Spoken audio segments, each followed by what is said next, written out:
Okay, dudes, let's get to it. Um, Titan would not stop talking, so I let him down into the house. He got him food, water, and made sure he went to the bathroom. We're good to go. But it is October 29th, 2024, and this is the Eric Johnson Space and Rocket Review. You two girls, tell your friends. One night only, 5 days a week. The Rhythm and Blues Review. The Space and Rocket Review. What's going on, everybody?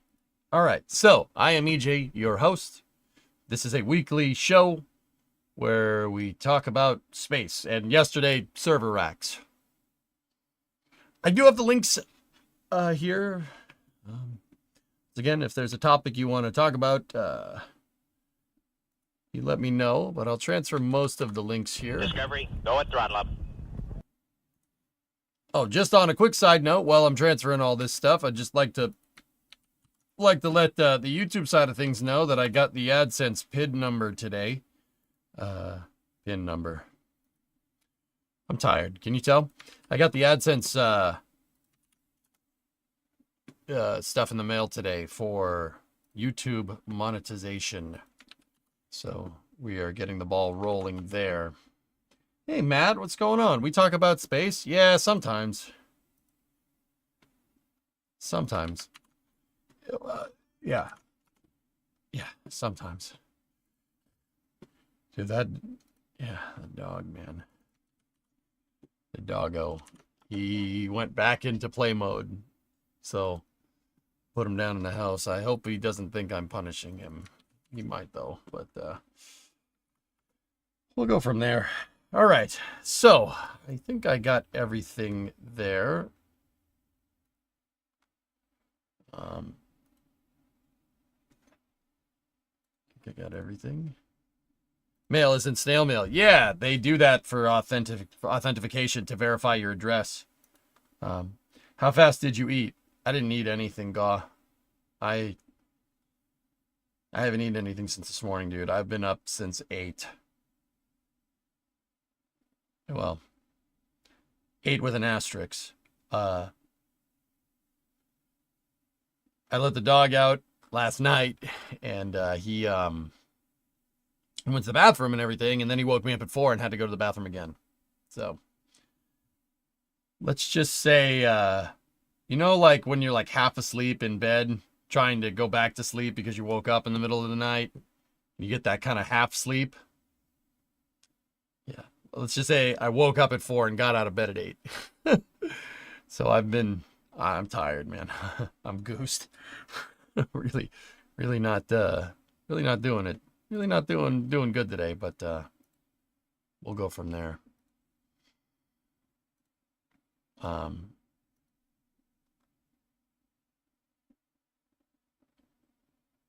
Yeah, caveman, it is what it is. I'm not complaining. It's just... Wait, no, I missed the NSF Memby stream. Wait, what? Yeah, Alan, it happens. It happens. It's okay. Call it after space news. This whole week is, except for Friday, is a condensed schedule. Friday, Bree is home. So, yeah, my Titan time is only in the morning. Bree takes care of it when she gets off work. So, yeah, this is normally, right now, is 5:42. That would be when Bree is getting off work. So Titan woke up and he's like, okay, it's playtime. And I'm like, no, it's not. no, it's not. I already did that. I did that already. So, yeah, we've done that. We've done that already.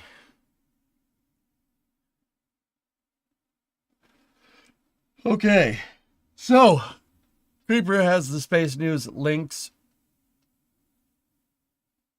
Yeah, Paul, it's like having a kid. Well, Ray and I are trying to prepare for that contingency, we'll say. So, yeah, this is kind of what it's... I'm not going to say it's totally going to be like this, but yeah, it's going to be like this for a little bit. Which kind of sucks. But, yeah. Hey, we'll find the balance, I'm not worried. We will find the balance, dudes.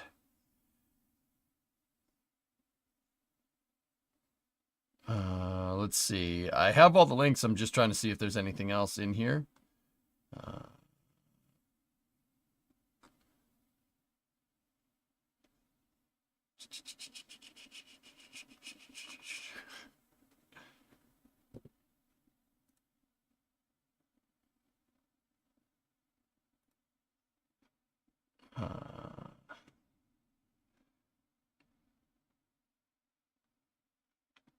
Is Brie away for work? She's in London. Yeah. I'm doing a playthrough of RP1, and I've done a couple launches with my WAC Corporal and Aerobee. After my science farming, how much research is this? I don't know, dude. Keeping to a routine matters. Yep. All right. I'm just going to collect the links. It is kind of a slow week, guys, to be honest. The Shenzhou 19 launch did go. Shenzhou is the Chinese crew vehicle, and it's going to Tiangong. So it's coasting right now, but it did launch, and it did make it, which is cool. Make it up into space. It hasn't gotten to the station yet, but yeah.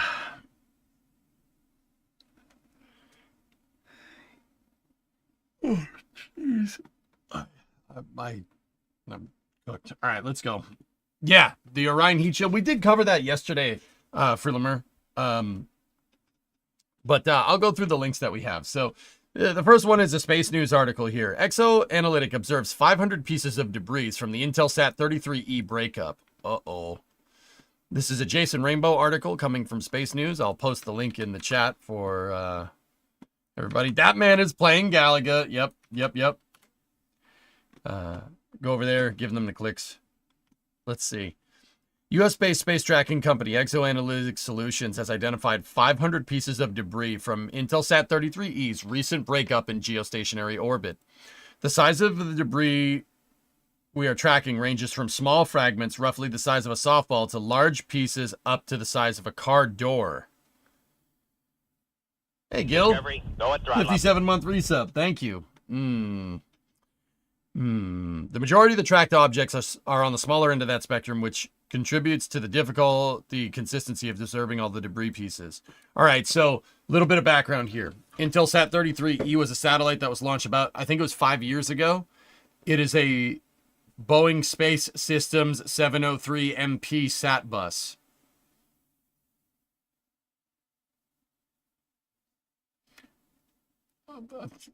I don't know. I thought that was pertinent. And it exploded. Or it got hit by something. Yeah. Launched in 2016. Thank you, 1000. Sorry, my brain scrambled today because of dog. What happens to that debris? It stays there, John. That's the thing. It stays there. It ain't going nowhere. It's just going to keep doing its thing until acted upon by an outside force. The best thing that you can do is mitigate it at this point and make sure it doesn't domino affect other satellites. Having a dog to prepare for a kid doesn't make any sense. It's like pulling your hair, trying to go for a haircut. The love for your kid is not even in the same ballpark compared to the dog, so making the same sacrifices is just ridiculous. Yeah, you know what, Virtual? You're right. You're right, dude. You're right, dude. We figure it'd be a good, test. Okay. I understand that. To even sit here and imply that a human would be on the same level as a dog is kind of stupid, and I'm frankly kind of annoyed that you'd think that I would think that, but, just take what I say at face value, dude. Sure, go ahead.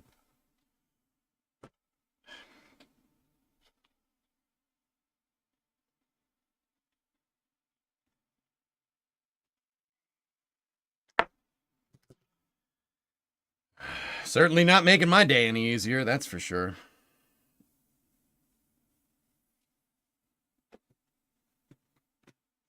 So yeah, the Intelsat 33E debris is up there. And yeah, it's the thing is, guys, it's that's not the only Boeing 703 MP sat bus that's blown up. So we don't know, like, if it happened to one satellite,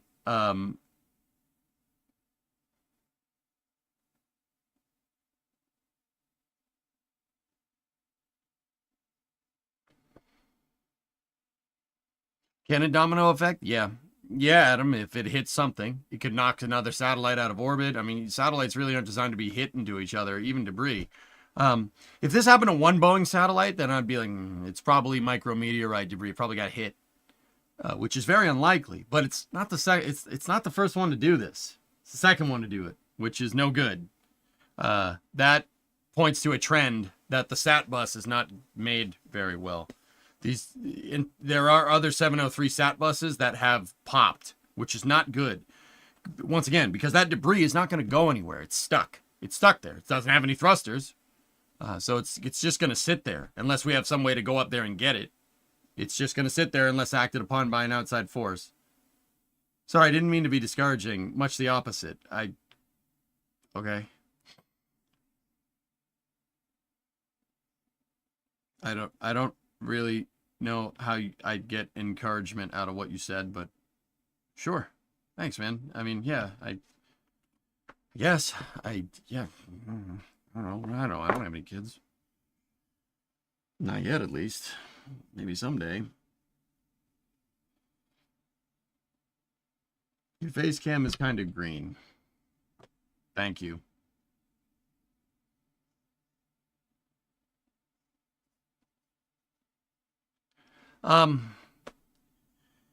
Yeah, that sucks. It's not good. Oh, hang on. There's a little bit of a thing here. Hold up. In this article, there's a link. Here. Let's see what this looks like. Oh.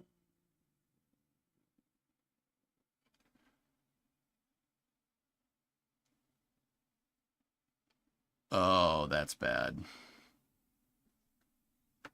Wow.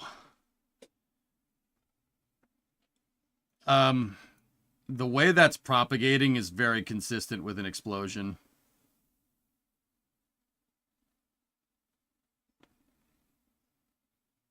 Oh, that's so bad.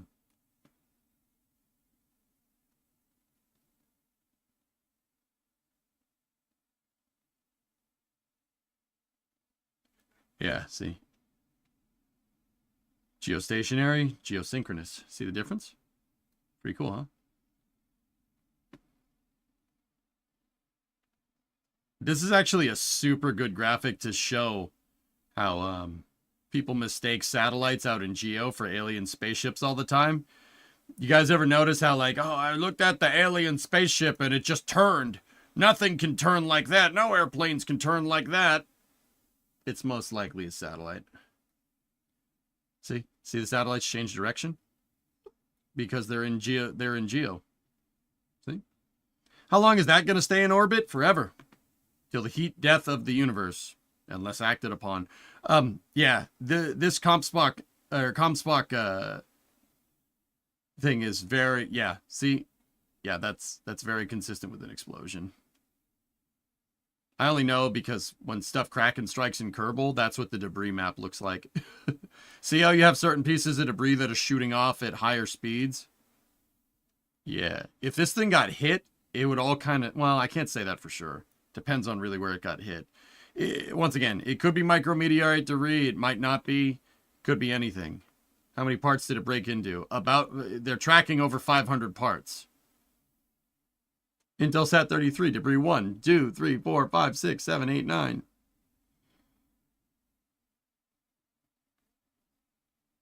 Could you post the link? Sure. This is... Oh, God. That's going to be an awful link. Here, let's do it this way. Yeah, there you go. Yeah, that's bad, dude.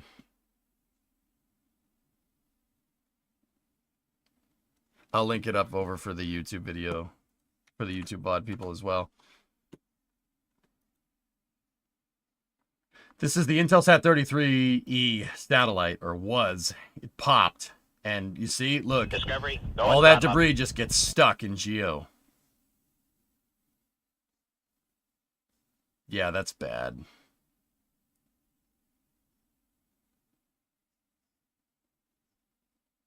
Oh. Yeah, see all that crap, just one, all it's going to take is one. All that debris is going to hit something else. It's no good. Nick, 31-month resub. Thank you. Potentially attacked or just a fault? Well, hi Fox, that sat bus, it's a Boeing satellite. It's a Boeing satellite chassis, and that's not the first one to do that. So I'm going to go ahead and say it's probably not an attack or micrometeorite debris. Let me put it like that. Thanks. Yeah, no problem. No problem. What is the history of sats of that type that have done the same? A lot of them have popped. Here. That is a BSS 703.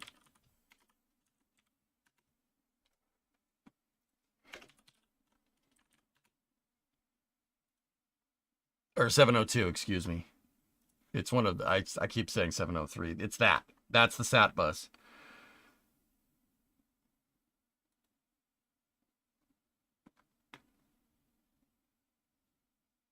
.702 MP, that's what it is. Yeah. Yeah, not great. Here, let's take a look.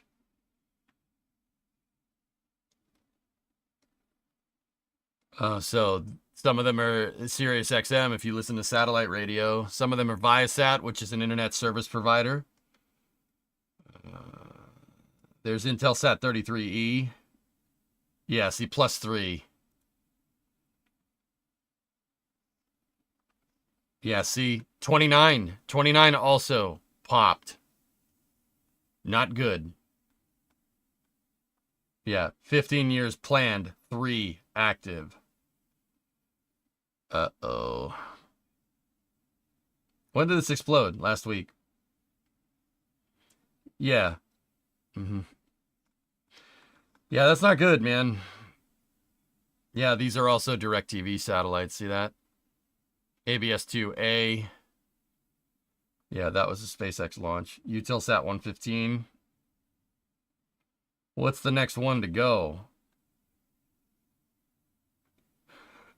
Yeah, about that. Yeah, about that. Since it's geostationary, does that mean the debris is centered over a part of Earth? Yes. There's 38 more based on that bus in orbit. Yeah, these are all that's all of them right there. So basically you have like a satellite bus and then you can attach whatever antennas and radiators you want to it and go from there. So like if you want a Sirius Satellite XM antenna, sometimes they don't even change the antenna. Sometimes it's just you buy it and then you just tune it to the right frequency. These are used for DirecTV, Sirius XM. They're used for all kinds of stuff. Yeah, that's not good, man. That's 2 of 702 MPs that have popped. They're both Intelsat, so unless Intelsat is doing something specific to these things to get them to do that, yeah, that's no, yeah, yeah. It'll get spread out to all of geosynchronous over time. Is there regulation of some sort, a governing body that could potentially fine these companies for filling up with space debris?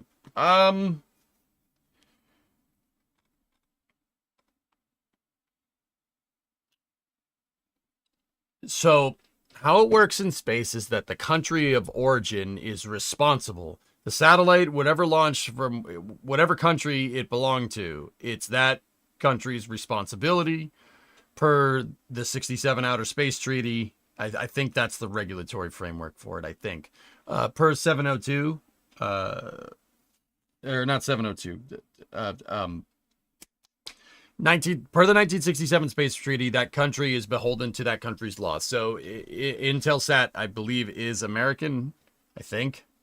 Or that could be Viasat. Yeah, Intelsat is their headquarters are in Virginia. So it's the FCC. It's the FCC that can go after. That's not going to go after them, but it's. My brain doesn't work today, guys. I'm sorry. I can't. My brain is not working. You get the idea. It's beholden to the country of origin.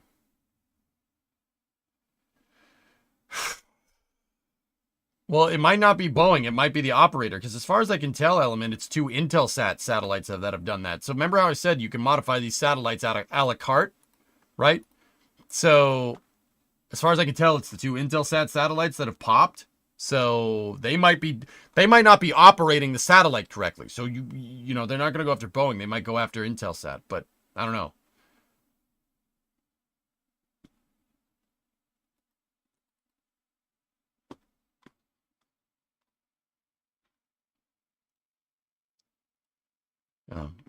Oh, okay, Phantom. Thank you. Yeah, show and hide. Yeah, Wikipedia. Nice overlap you got going there. Also, fun fact, the design stems back from Hughes Satellite Systems days. Used to be HSS 702 until Boeing bought them out. I've heard this story before, Phil.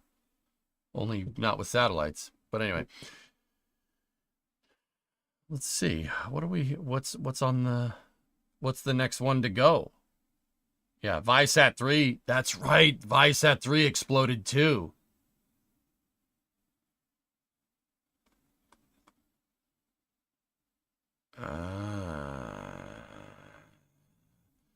Yeah, so it's not just Intelsat.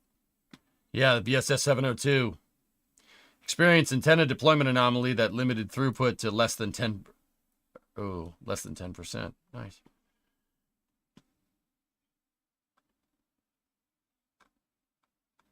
Ooh.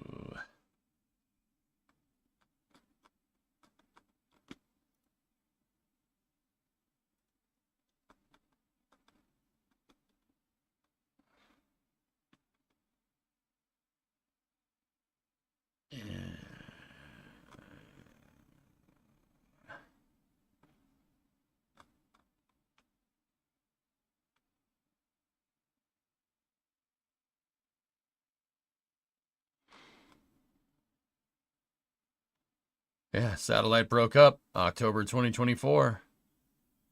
Intelsat 29 developed a fuel leak in April 2019 during attempts to recover the satellite, experienced another anomaly, and debris was spotted around the satellite, declared lost.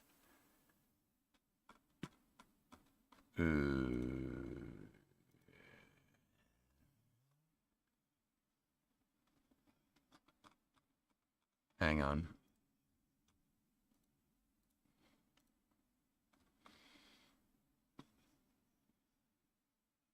Ever heard of AsiaSat 3 HGS1? Crazy story. I've heard of it, Shortline. I don't remember. My brain's not doing good today, guys. I'm super tired.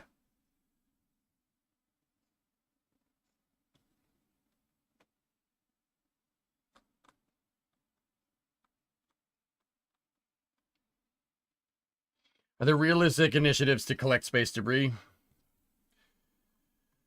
No, not really. Those marked as failures in red were launch failures, by the way. It's kind of misleading. Yeah. This is referring to the failure in the... Yeah.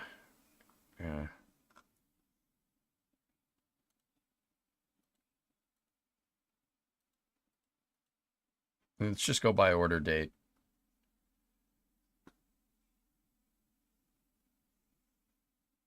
ABS-8 got canceled. So Intelsat 33E popped. 29E popped. Viasat 3 Americas popped. SXM7 popped, but I don't know if that...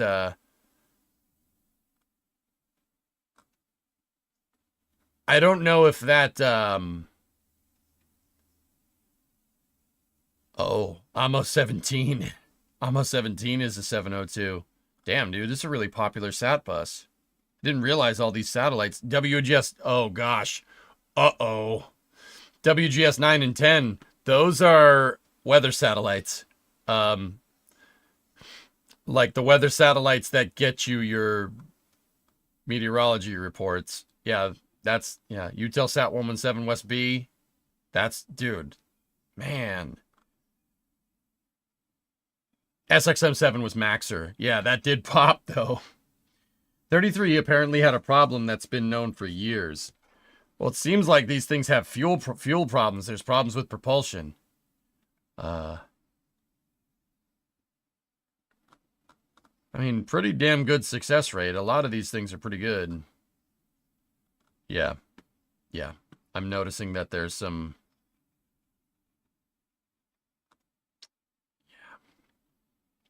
Some interesting stuff going on there. The repercussion of Intelsat 708 still to this day. 33E propulsion problems to cut service by 3 to 5 years. Yep. I'm not sure if something is wrong with that particular satellite bus.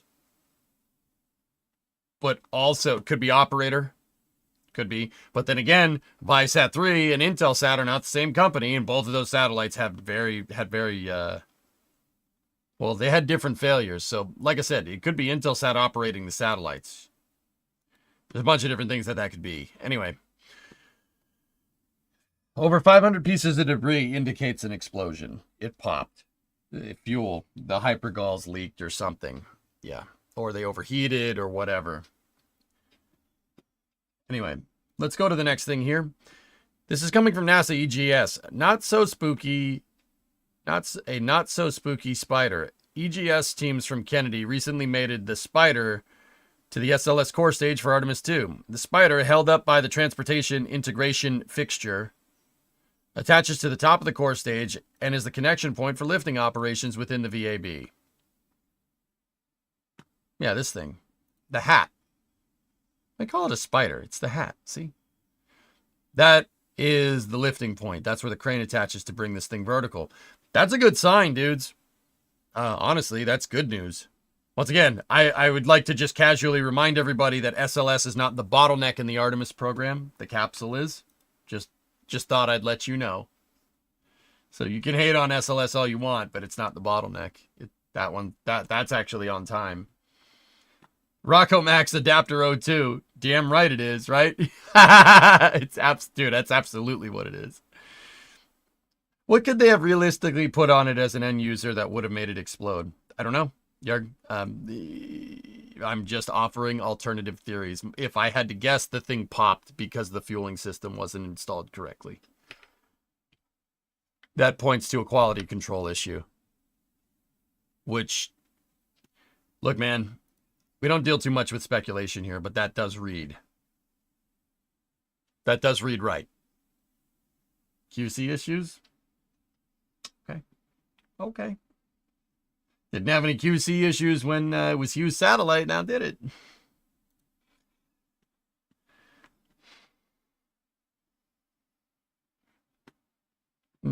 Base NASA would launch SLS 24 times a year. Erudite, 24 times a year is not... You don't need to launch this 24 times a year. We can recoup the development costs for SLS and get a good scientific return if we launch this thing every quarter. That's fine. That's good enough, dude.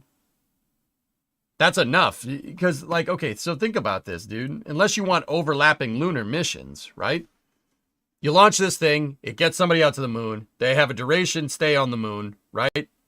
So you launch it week out to the, or no, what is it? 3 days out to the moon? And then 2 weeks on the surface or something? And then, 3 days back, recovery operations? That whole mission is going to take, I don't know, month and a half? Like, to get all the ops ready to go, that's provided the booster stack too, right? Like, you incorporate booster stacking with multiple high bays, you can get this done. 4 times a year is fine. That's fine. That's what the Saturn V was doing at the height of the Apollo program. 4 times is fine. That way you immediately take, you get like a month leeway to review data from that last flight, and then you just send it again. Send it again. Do the same thing over again. Treat it like an ISS mission. 6 months. Negative. No. Negative. No. 1 launch a year, 2 launches a year is not good enough. I mean, you could get away with it. Like, Ordon, I see what you're saying. Any plus is good. If 4 times a year is really what SLS needs, that will bring the cost down. That will bring the costs down. That will get our scientific yields up, and that'll put people on the moon. And I think that's what people want to see. Once again, it's a super, super unpopular opinion, but guys, I don't think people would care if SLS costs as much as it does if it put people on the moon and launched on time. I don't think people would care. I really don't. I don't know, Erudite. I have no idea. NASA is in a holding pattern for 7 more days. Yes, that. No, I don't want to talk about it. I'm being spoon-fed political ads because I live in close proximity to New Hampshire, which is a swing state. I don't want to talk about it. It's so obnoxious, dude. It's gotten so bad. The X feed, even in the following tab, is just orange man, orange man, orange man, vice president, orange man, vice president, orange man, vice president. I'm like, dude, I just want to know about space. I just want to know about space. I just want to know about space. Like, I'm here for the space. Okay. With that being said, Orange Rocket, very good. Orange Rocket, good. Same, and I'm Canadian. Oh God, gold. It's so bad, dude. Now, once again, with all that being said,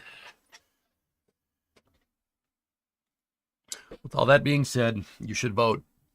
I'm not going to tell you who to vote for. You can pencil in Mickey Mouse's for all I care. I don't care. I really don't. You should vote, though. You don't use that, you're going to lose it. That goes with any right, but go vote, please. Please do it. I don't care who you vote for. I really don't. I live in Michigan. I've gotten 12 text messages and 2 walk-ups to the house today. I just want it to be over. Jeez. I'm in proximity to a swing state, and it's gotten so bad, dude.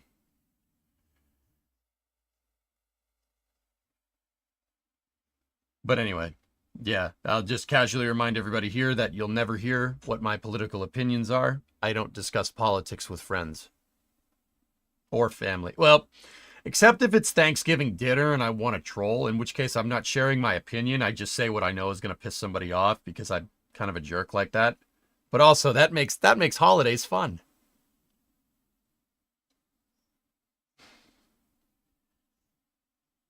Enemies?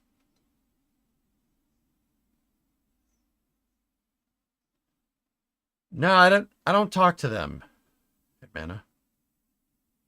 So I guess I just kind of keep it to myself. I know. Weird in this day and age. Do you think Starship will hit the goal of an unmanned mission to Mars in 2026? It's possible, Trey. It's possible, dude. Sure. You writing in Jim Bridenstine? Oh, yeah, dude. Let's go. That's a good idea. Re-elect Mayor Goldie Wilson. Funny enough, I'm getting walk-ups to my home every day now. The funny thing is, both parties change each other's flyers off your porch. Oh my God. Yeah, that's all I'm going to say. That is the extent of what you'll hear with politics. Just vote. Just go vote. And remember, your local election, if you're in the U.S., your local election is way more important to your immediate surroundings than a federal election is. So don't forget to vote in those midterms too. Those are important. Do it. Trust me.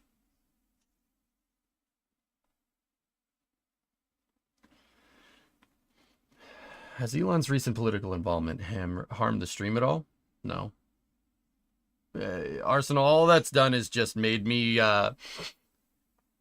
it very obvious who doesn't like him. But guys, once again, I'm not going to tell you if I agree or disagree with him. I'm here for the technology and the space. That's it. I know that seems weird in this day and age, right? But I'd like to keep at least a little modicum of professionalism here when it comes to that. I just don't want to talk about it. Like, especially don't want to talk about it with you guys. Like, not like I don't discuss it with friends, dude. You want to stay friends with people? Don't talk politics with them. Like, it's that simple. And it's weird because that puts me in a very weird juxtaposition because it very much seems like everybody wants to throw their hat into the ring nowadays. I don't. I'm just going to sit here and think what I think. And I'm not going to tell anybody about it, despite having a platform for it. I'm not going to do that. You know why? All right, I'm going to be real for a second. Because I'm not a piece of shit. Okay, maybe a little. I'll time myself out.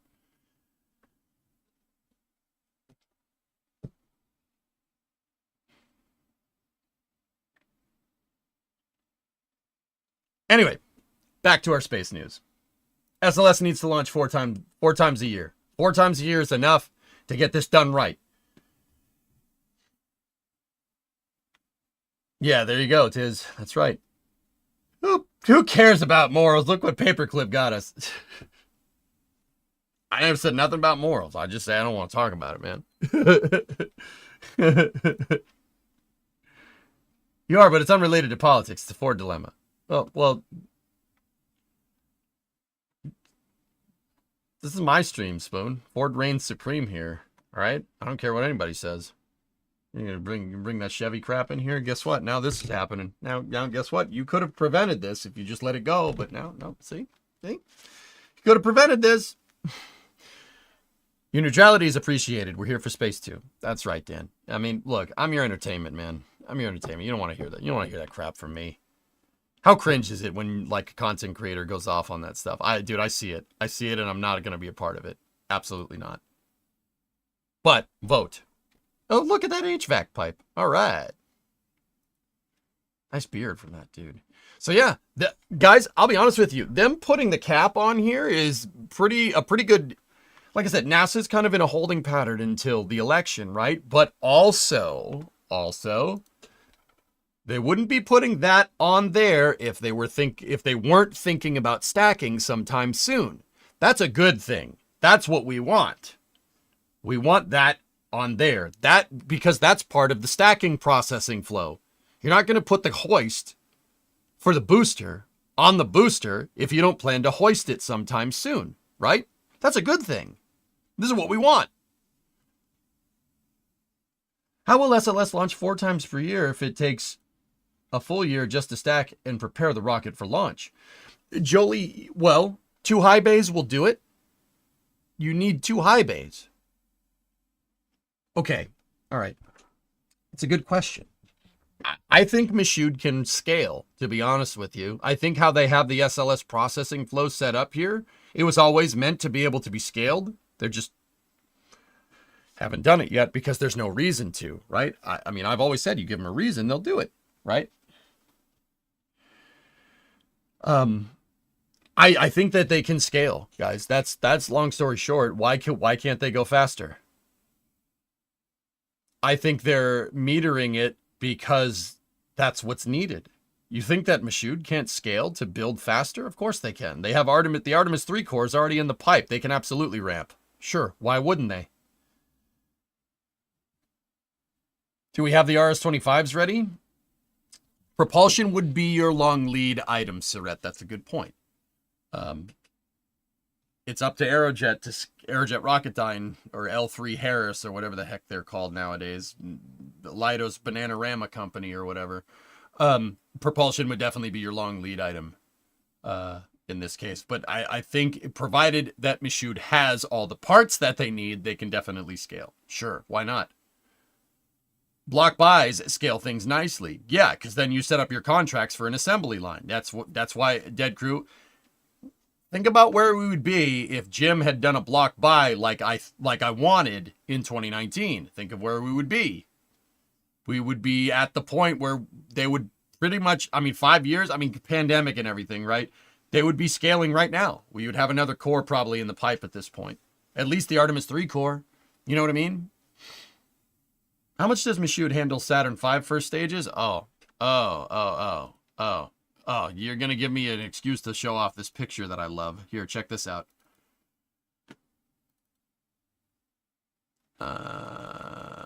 Give me a moment. How's that? Oh, yeah. Heads up, Ship 33 is going through cryo. Yep, I have Starbase Live up on the other screen. They are building more RS-25s, Dan. Yeah, sure. There's, like I said, guys, the reason, and once again, I can't bring this up enough. The reason why these contractors take so freaking long and why stuff is so freaking expensive is because these rockets don't have missions. Artemis 1, 2, and 3 have missions, and you can see that processing flow.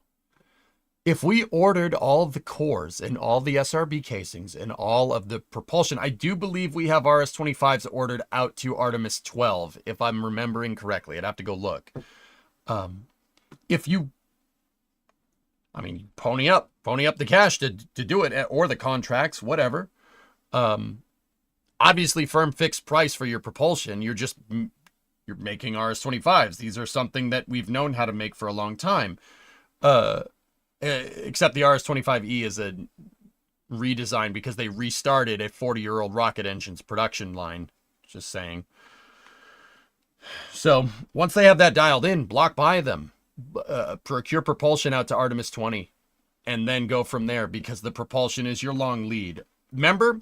Do you guys remember, if you're a SpaceX nutter, right? If you're sick of listening to this SLS conversation, just hear me out. You remember about 2 years ago when Elon said that propulsion could bankrupt SpaceX unless they figure out a way to scale Raptor? There you go. He's right. He's absolutely right.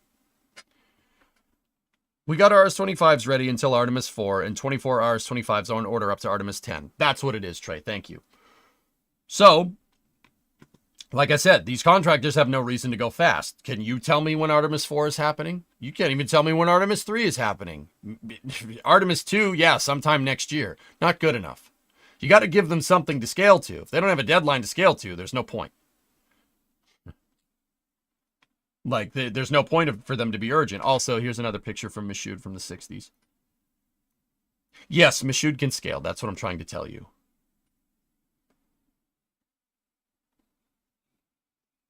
The RS-25E is the new variant that they're working on, Alan. They are RS-25Es are using RS-68 manufacturing methods to make RS-25s. They're an expendable version of the RS-25. Technically, the Block 2 SSME is the RS-25D.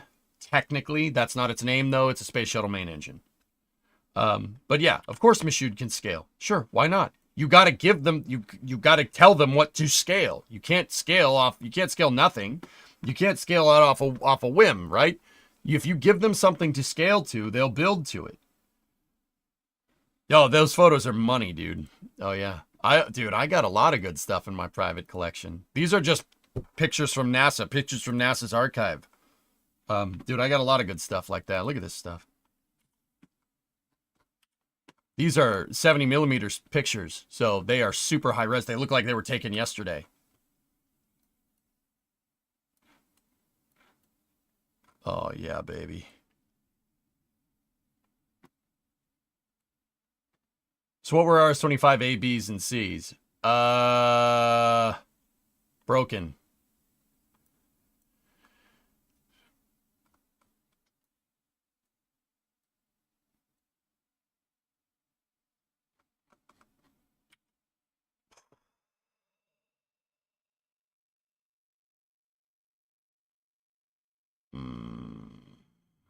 That's nice. Oh yeah, there's also that picture. That picture doesn't suck. Oh yeah. That's that little guy. Yeah, see, I got a bunch of good pictures in here. Don't worry. Don't you worry. We got a lot of good stuff. Hard deadlines are what's always needed, Trey. Yep. See, the VAB is capable of scaling. We need another mobile launcher as well. We all know how that's going.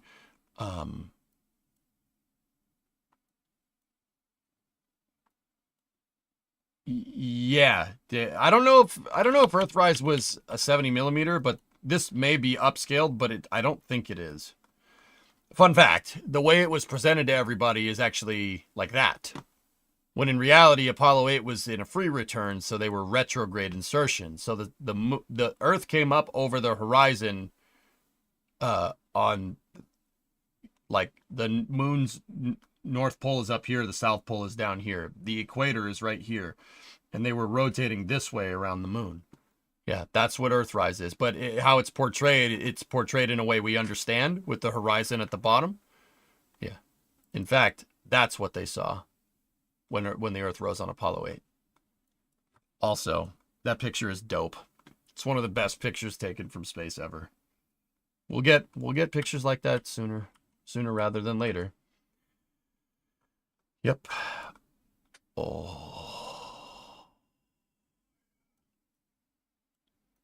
That's so freaking cool, dude. Stop spinning. No, I like spinning. It's a good trick. I want to see people on the moon. It would be great if the next president set a hard deadline. Yeah, whomever gets in there. Yeah, if they start, they need deadlines. Yeah, that's Yeah, they need deadlines are going to drive your costs, man. I've been saying this. So Trey, you haven't watched the stream very long, because you're on the YouTube side of things, or at least I would assume, right? Forgive me for assuming. I've been saying this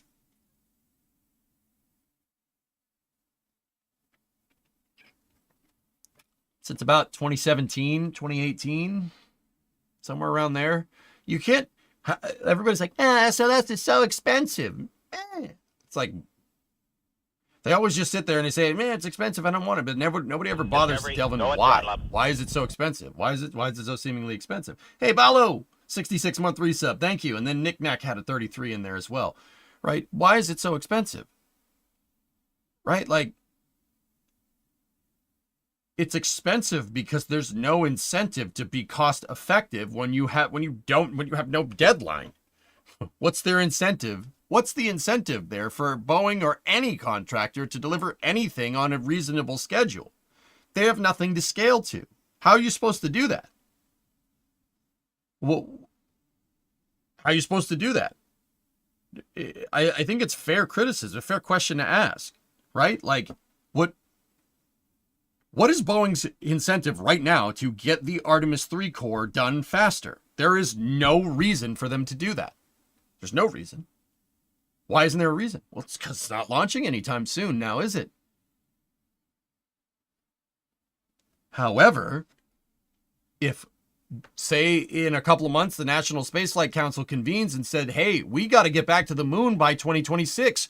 Well, now they're going to be like, oh, crap, we got to get this done.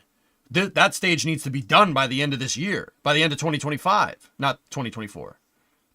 Okay, cool. That gives incentive to get things done. We already saw that the last time in 2018 when the National Spaceflight Council said we want to get back to the moon in 2024.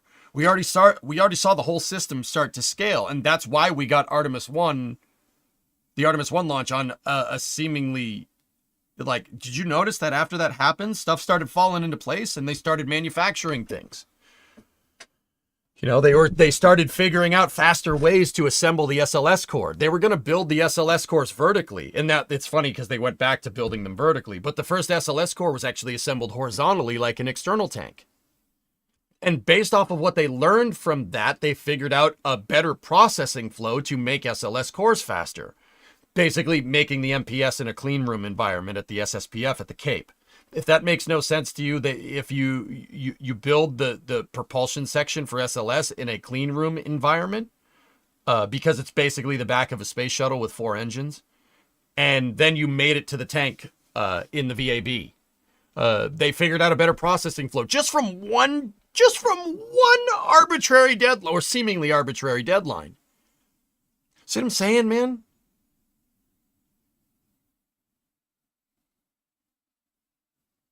Yeah, Baron, of course, yeah. The previous vice president did like space, but we need to make space a national priority. I mean, if you want to look at it from its root cause, like if you want to look at it from a Cold War perspective, right?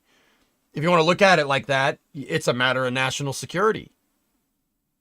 Do we want to see another potentially adversarial country going to the moon or Mars? They're kind of eating our lunch right now. I mean, we got them on reusable launch vehicles, though. You know, those guys, the Chinese wish they had Starship. You wish you had that. You wish you could do this. But it'd be foolish to think that they wouldn't figure this out eventually. Mr. Bean cheating.jpg.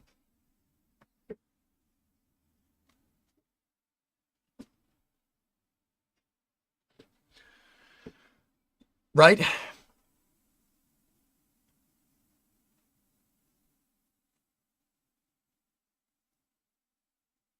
So, like I said, you have to have a deadline. If there's no deadline to scale to, what's the point?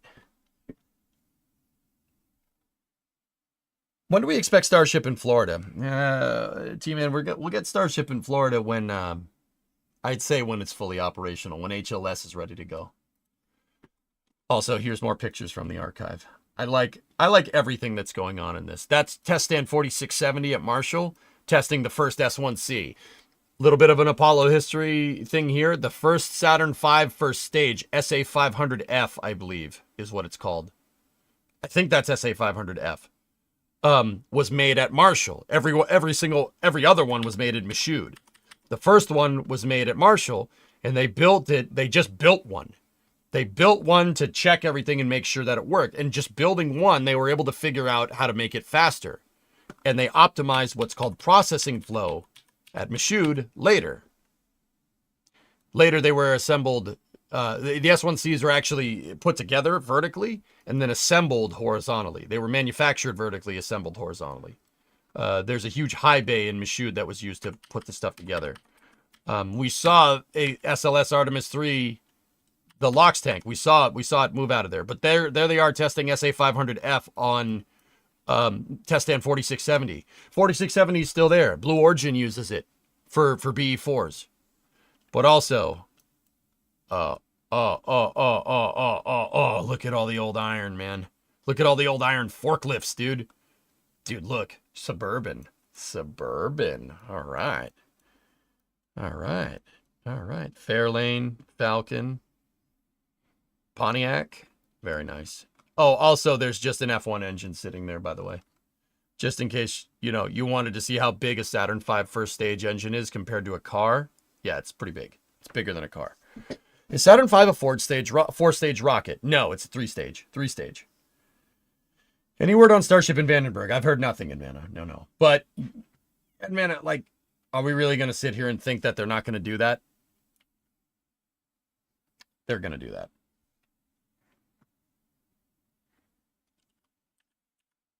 Don't talk to me about those F-100s. Oh, dude. Yeah. Oh, yeah. Yeah, there's a Chevy Apache right there. That looks like a 58 Apache. You got a 64 step side, 64 F-100 step side. That looks like a Dodge over there. That's a Dodge D100. I'll take this one.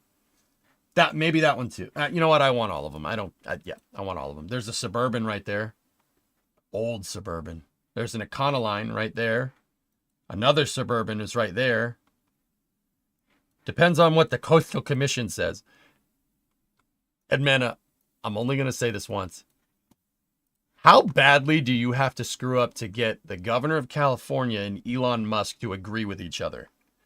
That's how you know you done something wrong. You screwed up. Am I wrong? Those two don't see eye to eye on much, but also I'm pretty sure the California Coastal Commission is in the wrong. pretty sure they're in the wrong. Any Chinese cars in that view? Heck no, man. It's all American stuff, dude. What's the possibility of an SLS redesign using Methalox in the distant future? You'd probably be better off Surrett designing a new rocket if you were going to do that. But who knows? Stranger things have happened. Enough said. Agreed. Yeah, dude. How badly did you screw up? I'm sorry. That's wicked funny to me. They go back and forth. I hate you. No, I hate you. You're a dick. No, you're a dick. Yeah, you can't launch from here. Think of the SEALs.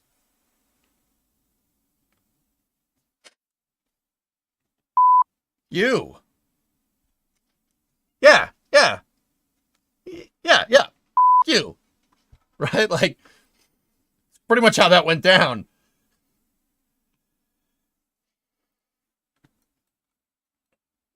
Man, I don't know, man. We'll see. We just become best friends. Yep. Want to go launch rockets on the coast? Yep. Hey, this fight's between us. Leave us alone. That was me drawing out something. Oh, I got video in here? We have been given the scientific knowledge, the technical ability, give me a second. and the materials to pursue the exploration of the universe. To ignore these great resources would be a corruption of a God-given ability. It was there. I'm sorry. I had to. 10, 9, ignition. Sorry, I can't stop it. The player's broken. Please. 5, Yeah. 4, 3, 2, 1, 0. All engine running. I'm sorry. There's nothing I can do. The player's broken. I'm sorry. I can't hit the stop button. I'm sorry.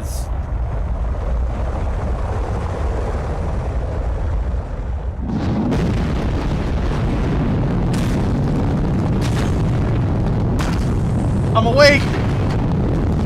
I'm awake.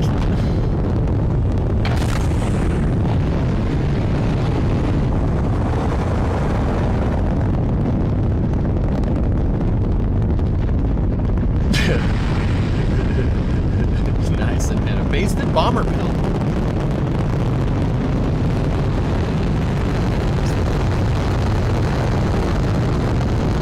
Yep.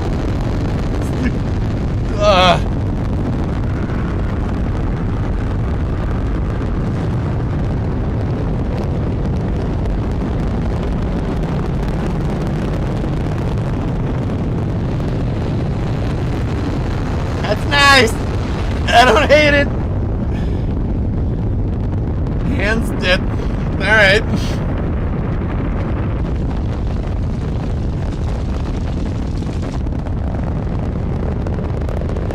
Don't take it. I don't need it.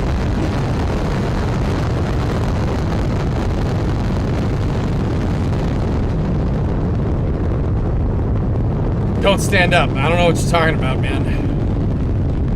No, I'm good. My back hurts. I can't stand up.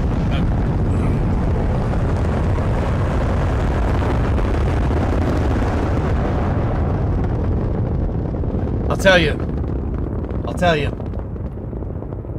The SpaceX recap of every Starship mission gives me the nerd chills. Like, that gives me the nerd chills, dudes. Oh, yeah. Yeah. Yeah, they were worried about thermal problems with the... Oh, wait, hold up. One last thing. We gotta get this last part. Hold on. They were worried about thermals from the F1, so they wrapped them in asbestos. Yeah, that was the solution. Okay. Yeah, yeah. See the engine? It's wrapped in asbestos. Because, yeah, they were worried about them convecting heat. And basically the back end of a rocket in this area right here is an aerodynamic dead zone. And because of that, it's at really low pressure. It actually creates a vacuum, and it sucks all the heat into well, not sucks all the heat. It sucks all the air up there. And what air that does get trapped there gets basically superheated. And they were worried about the outside of the engines melting each other. So they wrapped them in asbestos. Not a lot of people know that. Yeah. Yeah, see? Asbestos. Wish we still knew how to build F1 engines. I would love to see the engines that size used on rockets.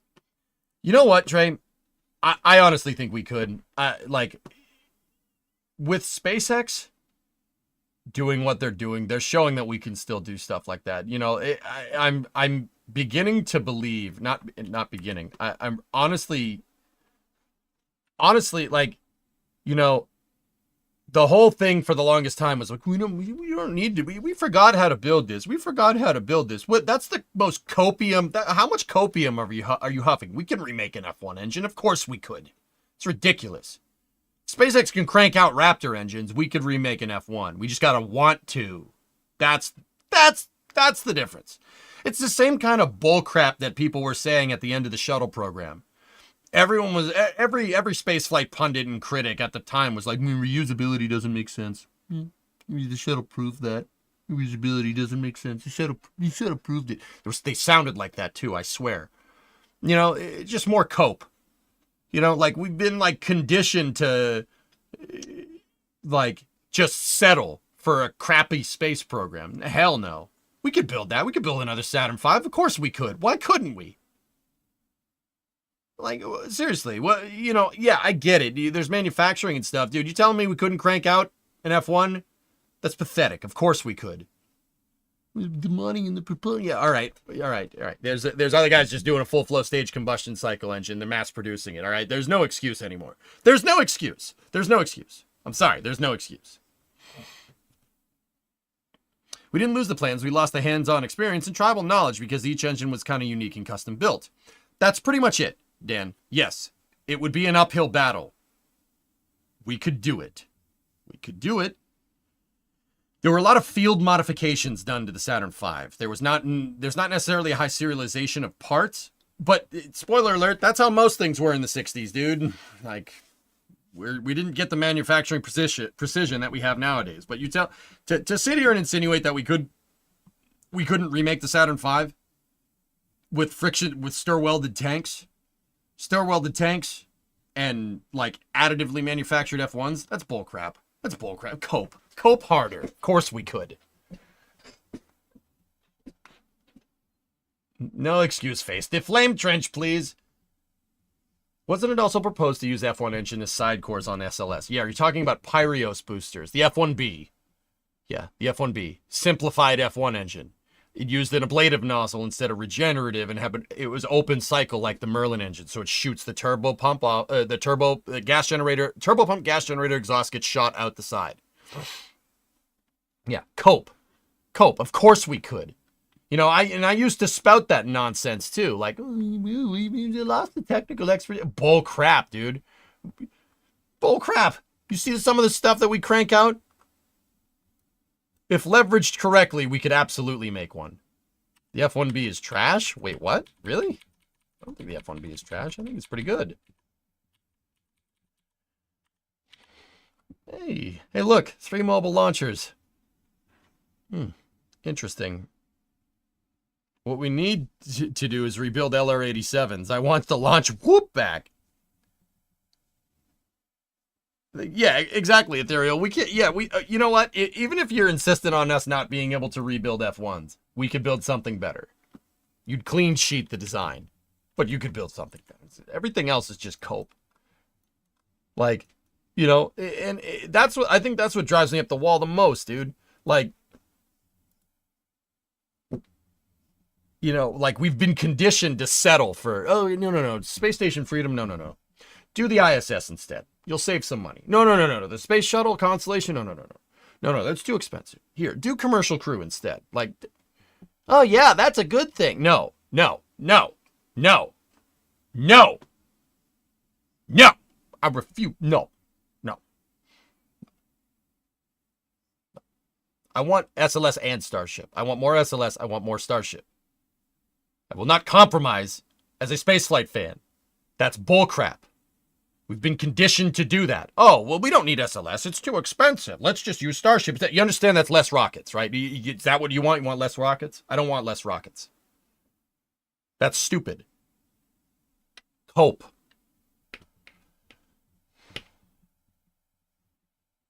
So what's the engine after Raptor, assuming they decide to build a Hydrolox one at some point? T-Rex? Yeah, that'd be sick, man.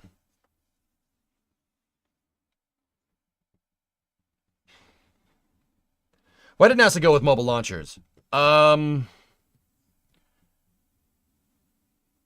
Weight. Weight is the biggest one, dude. Weight. Yeah. A clean pad design and moving it with the crawler transporter is the best way to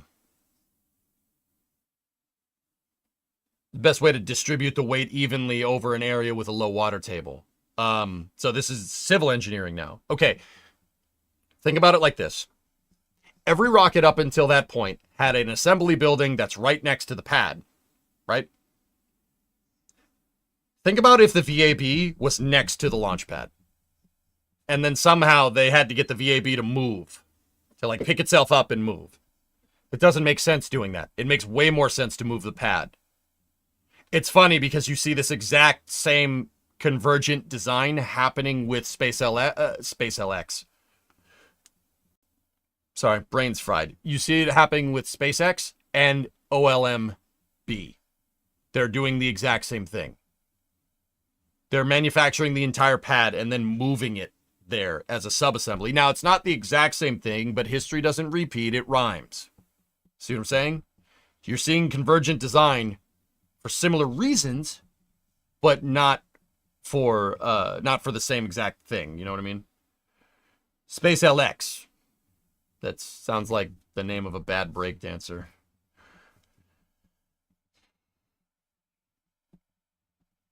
My brain was trying to combine Starship, HLS, and OLM and SpaceX all into one word. I don't know.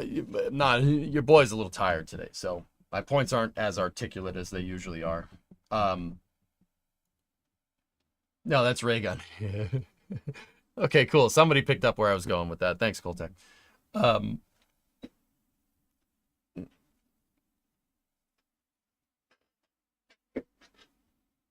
that, please. Please. Anyway, so yeah, it's actually like, think about if you had to build the VAB next to the pad, next to the launcher, next to the rocket, that would sink into the ground. The easier way is to spread it out. Also, if the rocket blows up on the pad, you have another one. You could just pick it up, move it, and put it over there, and put it in your happy place, and then take a new one and set it right back down on the pad. See what I'm saying? It was kind of the right, that's kind of the right mentality for what the Apollo program was trying to do, because they were in a rush. Remember that. We choose to go to the moon in this decade and do the other things. Not because they are easy, but because they are hard. Because that challenge serves to organize and measure the best of our skills. Because that goal is one we are willing to accept, one we are unwilling to postpone, and one we intend to win. And the others. Check this out. What's that, Tiz? Oh, dude, I've seen this many times, and I would pay good money to see that. My one big problem with this is the ML is facing the wrong direction. Yeah. There's no way to integrate the rocket if the launch umbilical tower is in the way. But James did this way because he wanted to show the rockets, but also I'm still hanging on to it, guys. I'm still hanging on to it. I think SpaceX is going to lease High Bay 1. I don't think they're going to use it for Starship integration, because that doesn't make any sense with the chopsticks, right? I think they'll use it to store stuff, to store Falcons, though. Think about it. It makes perfect sense. Use it as a hangar for Starships. You could stack like 4 or 5 of them in the walls of the VAB. No problem. Store a couple of boosters. I had a theory, and this theory all stems from, okay, so look. This is EJ's wild theory time, okay? We'll just, wild theory, okay? So look, RGV took this picture. We looked at this picture yesterday. Look, that flame trench is 16 meters wide. It's about 60 feet. Why? 60-foot wide flame trench for a 9-meter rocket, or a 30-foot wide rocket. It's double. You don't need a flame trench that big for this rocket. I mean, you might go, 70 meganewtons of thrust. You kind of might. But here's the thing. Not a lot of people know that complex 39, so 39A and B, guess how big their flame trenches are? 60 feet. I've stood in one. I've stood in 39B's trench. It's 60 feet. It's 16 meters wide. It's huge. Saturn V is a 10-meter rocket. The reason why they made those flame trenches so big is because they're designed for the Nova rocket. It was designed to scale. The Nova rocket was Saturn, let's call it the Saturn VIII. It was what they wanted to do. They wanted to scale up from the Saturn V, or make a bigger rocket to get you more throw weight into Leo, so you could build bigger transfer vehicles. Oh, dude, they had stuff planned. It was so good, dude. Oh, man. Read about the Apollo applications program if you want to get annoyed or excited. I mean, whatever. I don't know. Now, do I think that SpaceX is going to scale Starship eventually? Yeah. Elon has pretty much said that on Twitter, that that's where they want to go in the next 10 years. They want to make a bigger one, you know? Starship could be the A320 of airplanes, and then that newer version of Starship, the bigger one, could be like the 747 of planes. Could be the Queen of the Wild Black Yonder, Queen of the Skies. Queen of the Skies doesn't really make sense with rockets, but you get the idea. Nova was supposed to do Mars return in a single launch. I mean, Yarg is truly a monster. 8 F1 engines in the first stage. That's comparable thrust to Starship. Queen of the Stars. Yeah.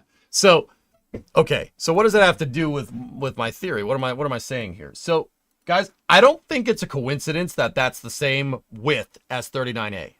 I don't think it's a coincidence. I think that they're doing that because, I mean, if you go and look at 39A, they're not, at 39A, they're not really doing anything with the Starship stuff over there. They actually dismantled the pad like 6 or 7 months ago. They dismantled the pad that they had there, indicating that they're switching to a different design, right? Oh, yeah, that's awesome. And once again, I don't think it's a coincidence that SpaceX is going from a circular OLM to a square one. Not only are they going to a square one, but they're going to a square one that's designed to fit over a 16-meter trench. So my wild theory is that SpaceX is going to move Falcon Heavy operations off of 39A and reconfigure 39A for a Starship as a Starship launch pad. And they're going to use the VAB as their mega bay to store ships. I think they'll build out at Roberts Road. Obviously, there's going to be a high bay over there, right? And they're going to use the VAB as a hangar. Payload integration, booster storage. You'd be stupid not to do that, right? It's a little bit of a wild theory, I'll admit. But if you think about it, guys, it makes a lot of sense. Dude, that crawler transporter, the crawler transporter could move 2 Starships and 2 Super Heavies out there, no problem. If you made like a mobile launcher for the CT, right? Not necessarily moving a stack like this. No. I'm talking, and not even a mobile launcher. I'm just talking a platform that you use to transport. Something analogous to the booster, the booster transport stands. You could fit like 4 of them on there. And the crawler transporter can move it. Easily. Like, easily. And then, so inside of the VAB, dudes, there are high bays. And inside of the high bays, there's spots for service gantries, okay? And you can use those to store stuff. You could use those to store Starships. You could just stack them up the walls like a bookshelf if you really wanted to. The reason how I know, it's been done. They did it in the shuttle program with external tanks, dude. Oh, yeah. It actually might be in my shuttle pictures. Hold on. Yeah, here we go. See? Look.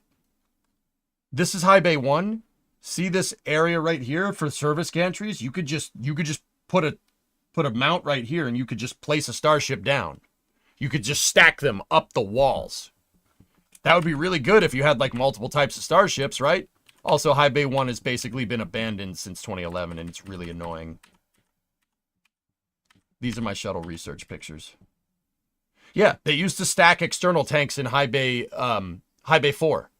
Yeah, they stacked them on top of each other. You could fit 2 of them on top of each other inside of the high bays. That's where they staged parts for building the shuttle stacks. I might have a picture of it. I don't know. Let me take a look. Ah, Centaur G.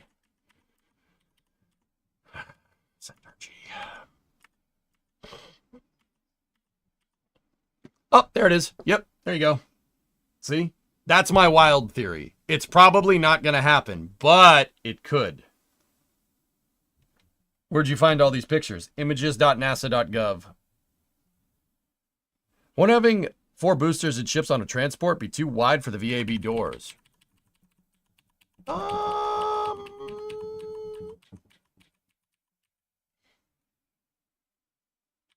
Might be able to get away with it.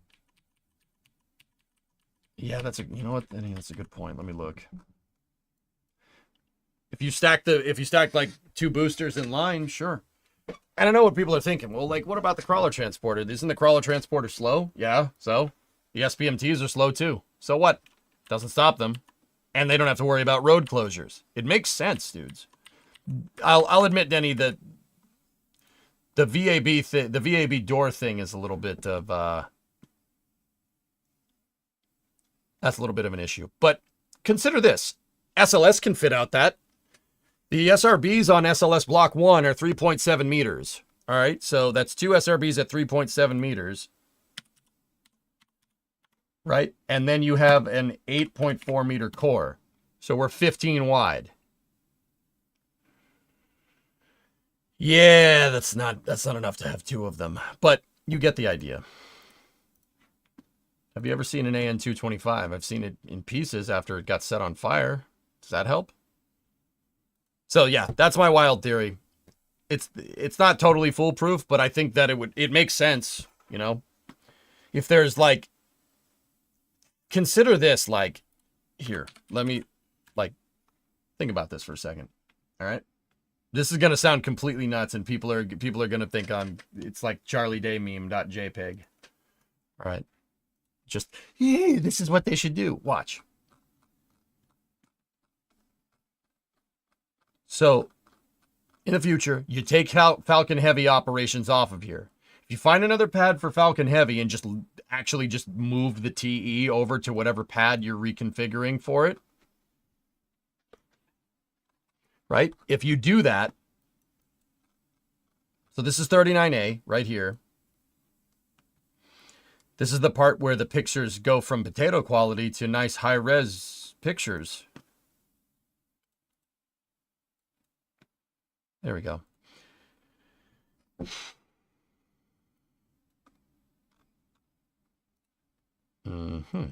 Okay. So, see the Starship tower right there? Check it out. All right, so look. If you kind of peep how this is all set up, you'd have to take the FSS out of there, which kind of sucks. And then you'd obviously have to take this out of there too, right? But if you had a tower here, right? Hear me out. Actually, you'd need to have a tower a little ways back, or you could have 2 of them. I'm thinking how this would all go together.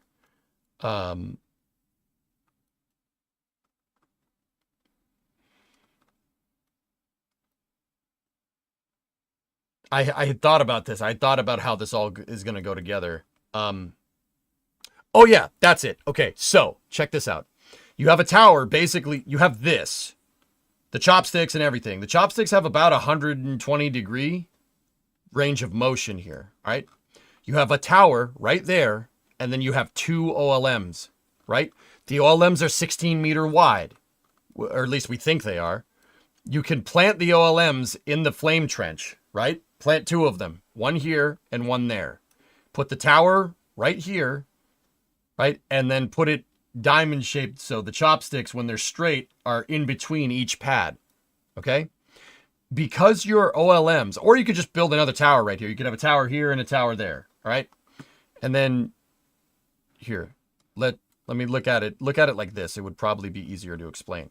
You could have 2 towers, 1 here and 1 here, right? You have 2 OLMs, and the crawler transporter drives up over the OLM, right?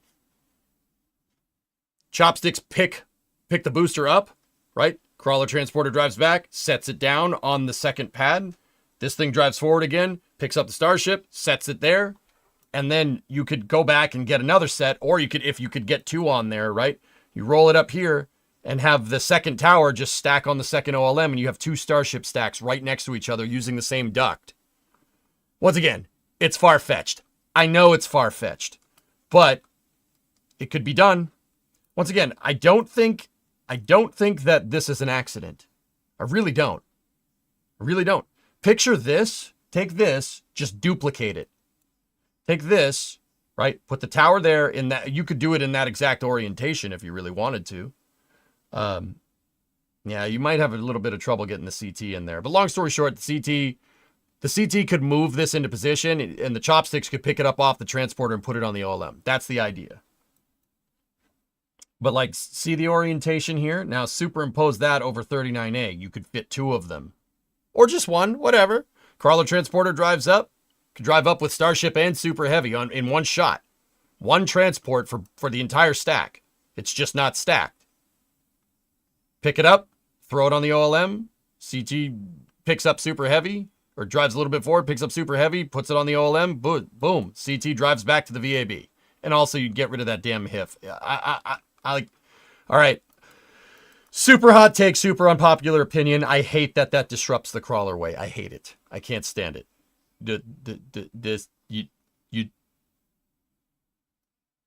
It makes my anal retentiveness just not, no. Just demolish that damn thing or move it somewhere else. It just pisses me off. Get that off the crawlerway, damn it. Such a waste of a big pad. This pad's for super heavy launch vehicles, not medium duty vehicles, man. I'm sorry. I love SpaceX. Revue. But frick that thing, man. My only question is, what about the other Starship tower? Take that thing and just move it over there. Why don't we just take this and move it over there? Get rid of the FSS, put it in a museum or something, or scrap it, whatever, I don't care. Or take it and move it to another pad. And then take this sucker and put it right there. And then put your OLM right there. Right here. Crawler transporter can drive up. Chopsticks can turn. Pick super heavy and Starship up off and stack it. You could get a Starship stack done in like, let me think. You could stack a Starship in probably about 6 hours. Takes about 6 hours to get to the pad from there with the CT with load. 1 mile an hour. It would be a mile an hour with a Starship stack. It's 0.5 with SLS because SLS is a heavy rocket. I was always salty about using a pad as big as 39A for a rocket as small as Falcon. Dude, thank you. It's not just me, right? Like I love Falcon. Like you guys ever seen Silicon Valley? You know,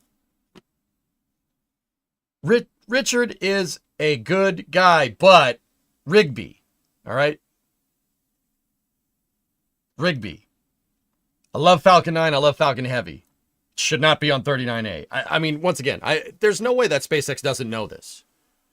The flame trench is good enough. It's comparable because it was designed for Nova. It's comparable to Starship. It absolutely is. And I don't think it's any coincidence that they stopped working on this. And also, I don't think it's any coincidence that SpaceX built another crew access tower at 40. Why would you do that? The only way that they would do this is to move operations off of 39A eventually. Right? It makes sense. All you have to do is figure out another place for Falcon Heavy. And once again, there are open pads. Who knows? I want to see a Starship launch from 39A. Not from the field next to 39A, damn it. That's not the launch pad. The launch pad's over here. Use it for what it was made for, man. Follow up to my earlier post. Why do all the work if Falcon Heavy and Falcon 9 will retire in the semi-far future? I don't know, man.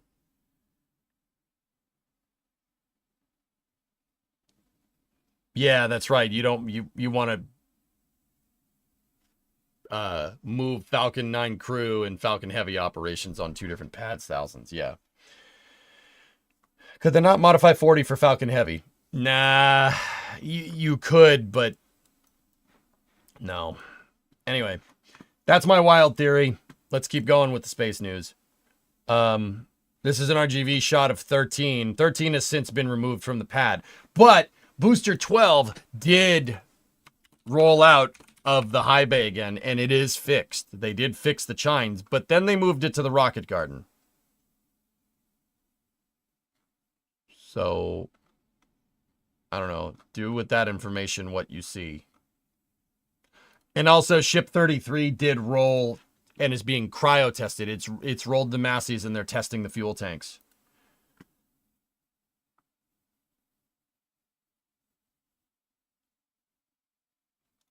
Whoa, whoa, whoa, whoa, whoa, whoa, whoa, whoa, whoa, whoa, whoa, whoa, whoa. What is what is this thing?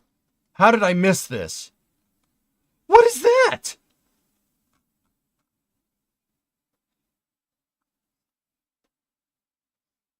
Booster 12-2, that's what I want to see. I'm with you, Trey. That is the new 4-point lifter.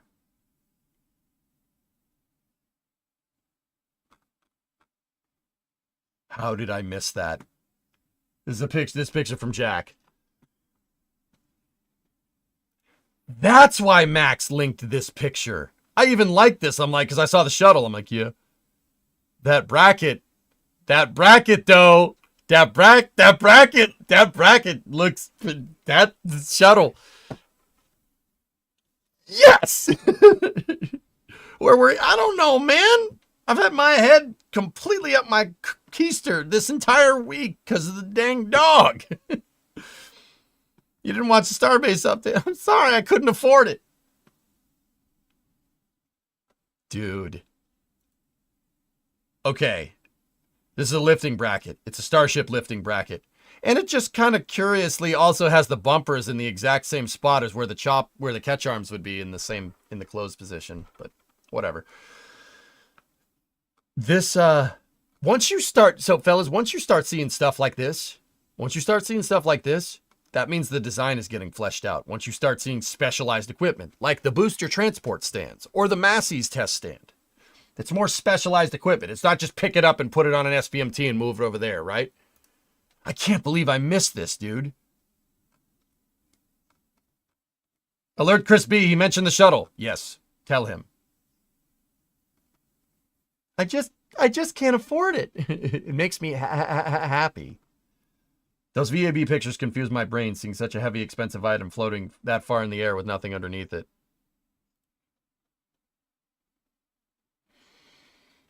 Yeah, this picture, fun fact, this picture is looking up at the shuttle inside of the VAB. Fun fact here, this picture was probably taken from like the 30th story of the VAB. Yeah. The ground is about 300 feet or about 100 meters that way. Yeah. Fun fact. You could see the top of the gantry cranes. These are the gantry cranes that are at 525 feet. Yeah. That's how tall the VAB is. You're looking up 20 stories from the 30th floor on the VAB. Yeah, it's another 20 stories to the top because the gantry cranes are at 500. 525 if you want to be technical. Yeah. If you turned over and looked down, it'd be a straight drop to the ground about 300 feet or 100 meters that way. Ding dong ding. The more you know.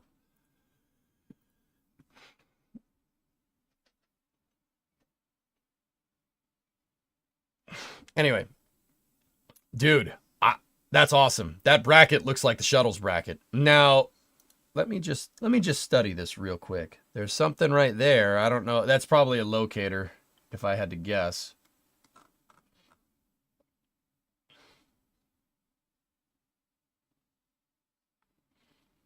Yeah, see?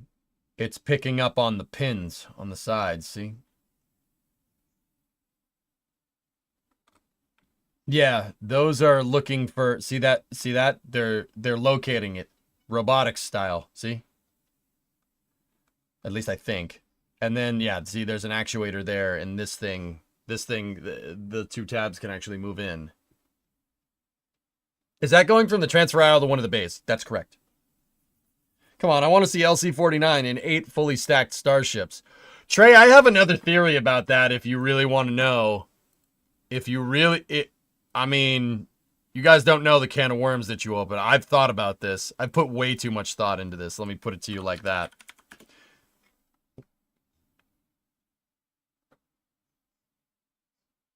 How do you retain all these numbers in your brain? I don't know. I was probably dropped on my head as a child too much. More EJ Cope. Shut up, Elhits. Shut up. Be quiet. So, LC-49. Okay. All right. Look. LC-49 is supposed to go right between the entrance to Playa Linda Beach and this road right here. This is the notional LC-49, right? That's what they're thinking. Okay. Think about this for a second. Really think about this for a second. Considering what I just told you about the VAB and moving starships back and forth. Think about it, okay? Let's look at the infrastructure that's near here. Part of the thing about building launch pads is having industrial power, obviously having a data connection, and obviously having a way to move the big frigging rocket to the pad, like the crawler way, for instance. Now, with that all being said, what is something that has all three of those things? The throughput for moving big things, industrial power, right? Actually, it's just those two, but the industrial power and the throughput. Basically a way to be able to move heavy commodities to the pad, move big rockets to the pad, fuel trucks, whatever. What is the closest piece of infrastructure to where the notional LC-49 area is that can do all of those things? Closest infrastructure over here for moving boosters to and from is 5 kilometers away on Kennedy Boulevard. Kennedy Boulevard is load rated. That's a heavy road. You can move big things through there if you really want to. See how it has all these weird markings on it in weird lanes and stuff? The road is graded to be able to move heavy infrastructure. Right? Okay. There's that. That's cool. That's 5 kilometers away.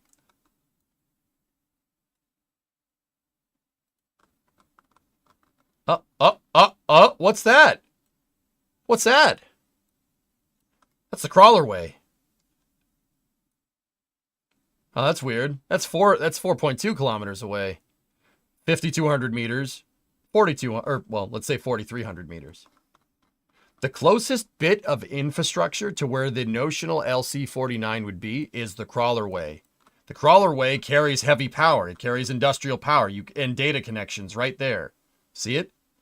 And they split. There's provisions that they put in during the Apollo program to extend the crawler way to a third pad if needed during the Apollo program. If they were going to scale up, they put the provisions in. They put a switch right there on purpose. If they were going to build LC-49, you know honestly what I would do? I'd have 3 or 4 of those towers stacked right next to each other and do the exact same thing that I was telling you guys about right there. But do it up here. Have the CT be able to drive all the way up here, and then just the chopsticks can pick up rockets, put them on the pad, pick up rockets, put them on the pad, pick up rockets, put them on the pad, pick up rockets, put them on the pad. And then use Starship to store like 20 Starship, or use the VAB to store like 20 Starships.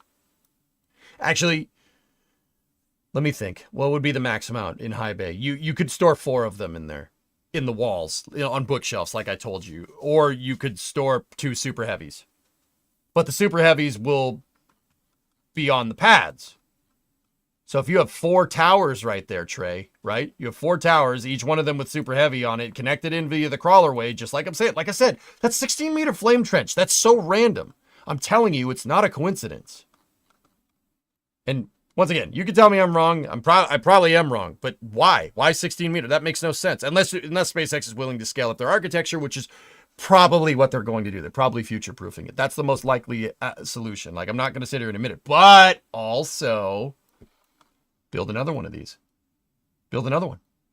Well, not necessarily a 39A. Just, I'm talking about something like 39A that has a flame duct, right? A flame trench. Like, basically this copy and pasted like 4 or 5 times and have one long, gigantic flame trench for all of it.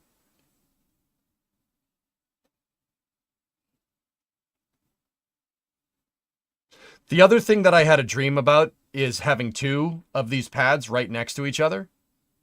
So basically have another tower right here. Right? And like basically them right next to each other and 2 chopsticks going out like this, Richard Nixon style, right? And you have the crawlerway come in right here. Chopsticks can pick up one, stack it, pick up another and stack it. And then you could have 2. Yeah. Twin pad Starship complex. Yeah. Basically mirror it. Yeah. You could do that. Heck, you might be able to get away with it doing it with 1 tower, but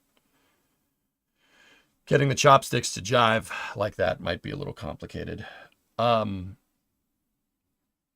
If you did flame trenches going this way, going in the same direction as the tower, right? You could make a twin duct, one single tower Starship complex that could launch and land 2 Starships. You could do launch and landing operations all at once. All systems gifted a sub to Elon Musk. Looking forward, you would want them as close as airplane jetways are together, 20 or 30 of them. Bingo. Build another one, you rich mother... Yeah. Can you imagine 4 Starships lifting off at the same time? I'll tell you what I'd do, man. I'd launch 4 Starships at the same time, man. Damn straight always wanted to do that. See, that's what I'm saying, man. I think because you gotta remember, why go through the redesign? They put booster 12 back on the OLM ring and it works just fine. Why go through the, like, why make your mobile launcher like this? Why do that? Why do it this way? Why dig a flame trench? Why would you do any of this stuff? Why would you go through all those redesigns? There's got to be a reason, right? And the reason isn't just, oh, we're going to make this one square. Where does this OLM go? That's right. It goes in the square hole, right? There's got to be a reason for such a heavy rebaselining of the launch pad. There's got to be. I firmly believe it's for future scalability. Yeah, for future scalability.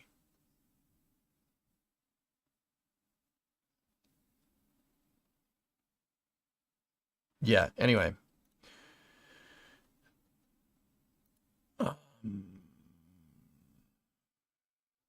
Okay, a little bit more space news. Anyway.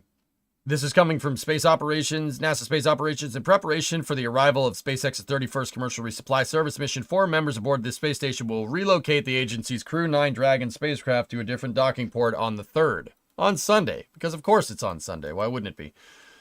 Astronauts Nick Hague, Sonny Williams, Butch Wilmore, as well as cosmonaut Alexander Gorbanov will undock the spacecraft from the forward-facing port of the station's Harmony module at 6:35 and redock to the module's space-facing port at 7:18.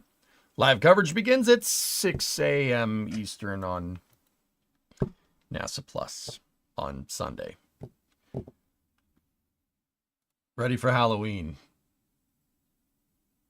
And up last, you guessed it, is the square hole.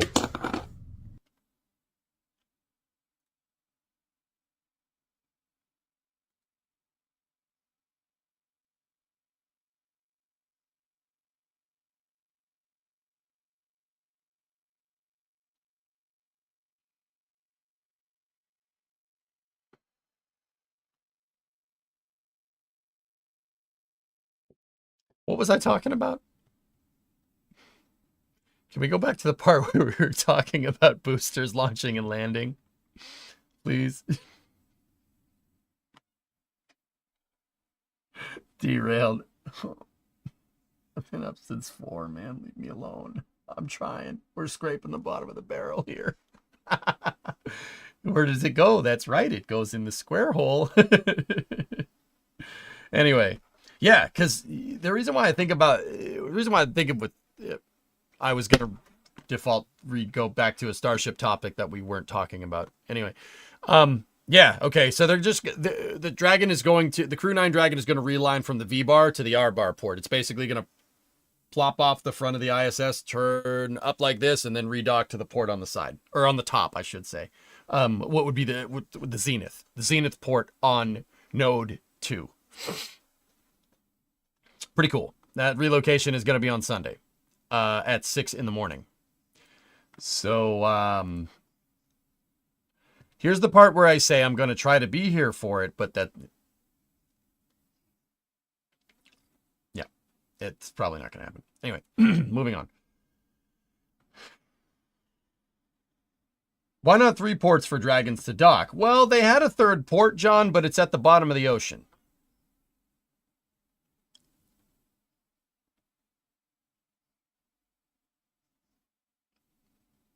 No, I'm not kidding. It's at the bottom of the ocean.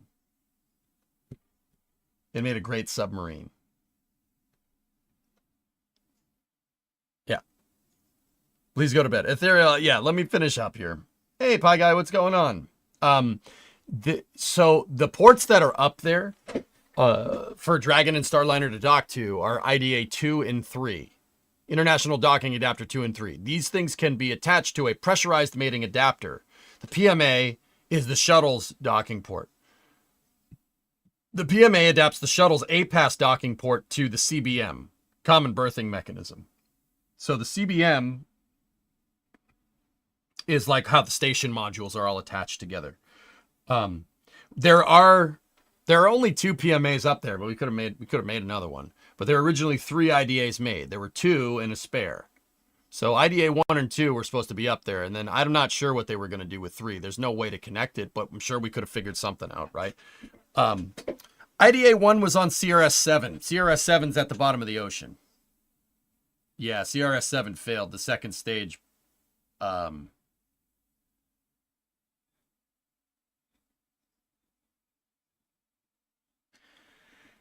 Yeah, the second stage popped. We watched that launch live on here, and I freaked out.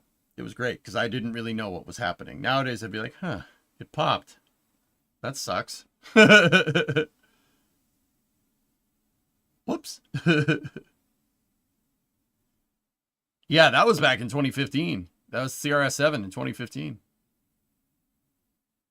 Do you guys remember how Progress M21 blew up? And then CRS-7 happened, and then Antares, the Orb 3 mission exploded? Like, all within, like, 1 or 2 months? And everyone was like, we're doomed. We're doomed. Commercial space is doomed. Commercial space is doomed. Doomed! And, yeah. Nah, we good. Yeah, CRS-7 had IDA-1 in the trunk. Whoops. It was on Falcon 9. It was a very, very rare Falcon 9 failure back in the day. That was a bad 12-month period. We're doomed. Tell Haas to go fishing for it. Anyway, here, look at this. Where does this rocket engine go? That's right, it goes in the smart hole. Sounded better in my head. Tori Bruno posted another picture of B4 for Vulcan rocket. Yeah, that's nice. I like BE4s. Raptor's distant cousin, by the way. Yes, you heard that right. Good. Good. That shows that Blue is scaling propulsion, which is excellent. Excellent. EJ, question about Starship. Answer about Starship. What's up, man? How do you think they will manage catching with the tower? How do you think they will manage the catching with the tower with the chopsticks? Like that. Yeah, like this right here. See this? Just like that. That just like this. See this?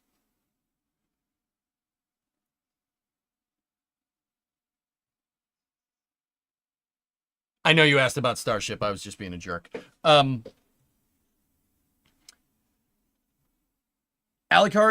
so you gotta think about this. Let's think about it. If you want to talk about it, like how are they going to catch Starship with those chopsticks? Because it scraped the sides of the booster. You're talking about what happens over there. You don't want to scrape the tiles off, right?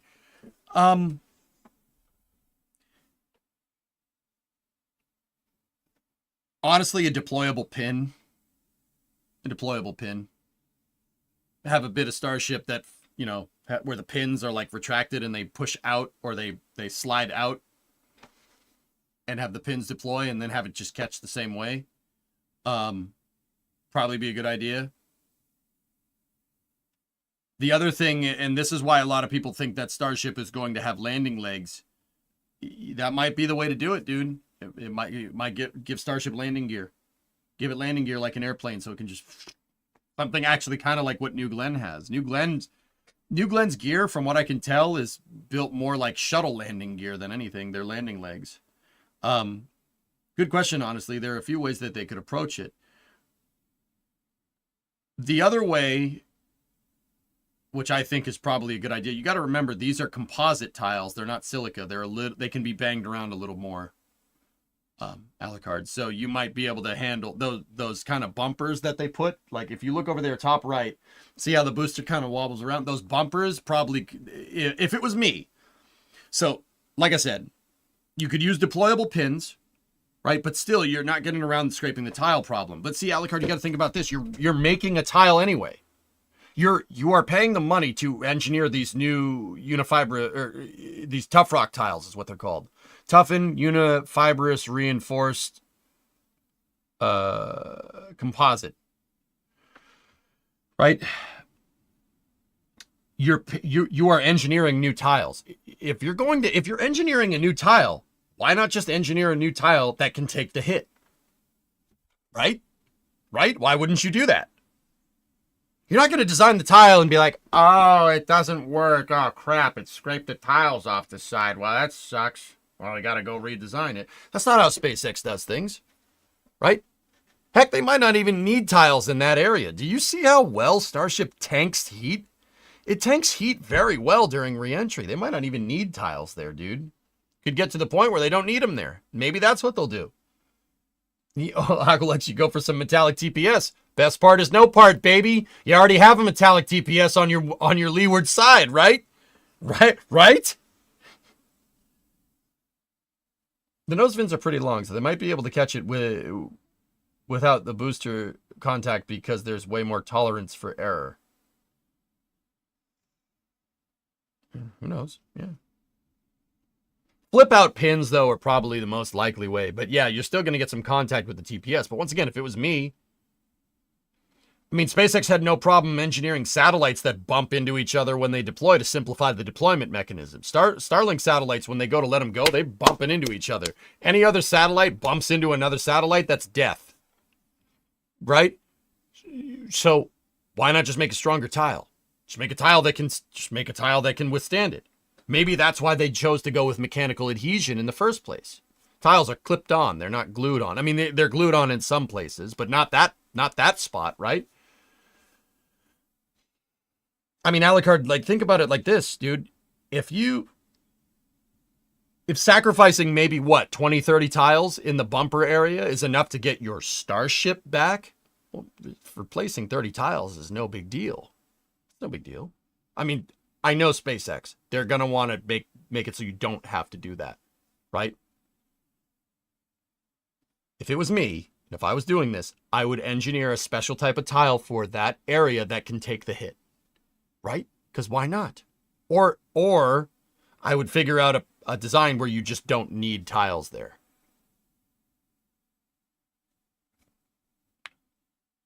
Just have it push up against the steel. Why not? I was thinking more something out of Star Raker. Well, sure, Aqualex, but you already have the dude. You already have that. You have the metallic TPS. Starship's made out of stainless, man. That's a great thermal protection system, right? Why put a metal TPS on top of a metal ship, right? Like, I understand the reasons, don't get me wrong, but you got to, and, you know, I want Venture Star or Star Raker. That would be great, right? But wait a minute. Shut up. Hold on for a second. No, not shut up. Wasn't SpaceX testing a new type of tile on Flight 5? Didn't they have a special type of, they were testing, they weren't all tough rock tiles. They had something else.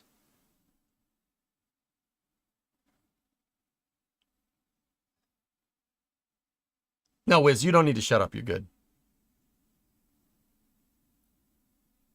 They were testing aluminum tiles. They were testing metal tiles. Agalex. That's not a coincidence, dude. That's your solution. You're right. Yeah, good call.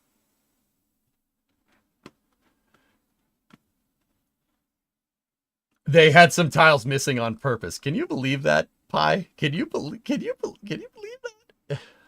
Oh yeah, we took some tiles off on purpose. What? They did have an aluminum plate covered tiles. There you go.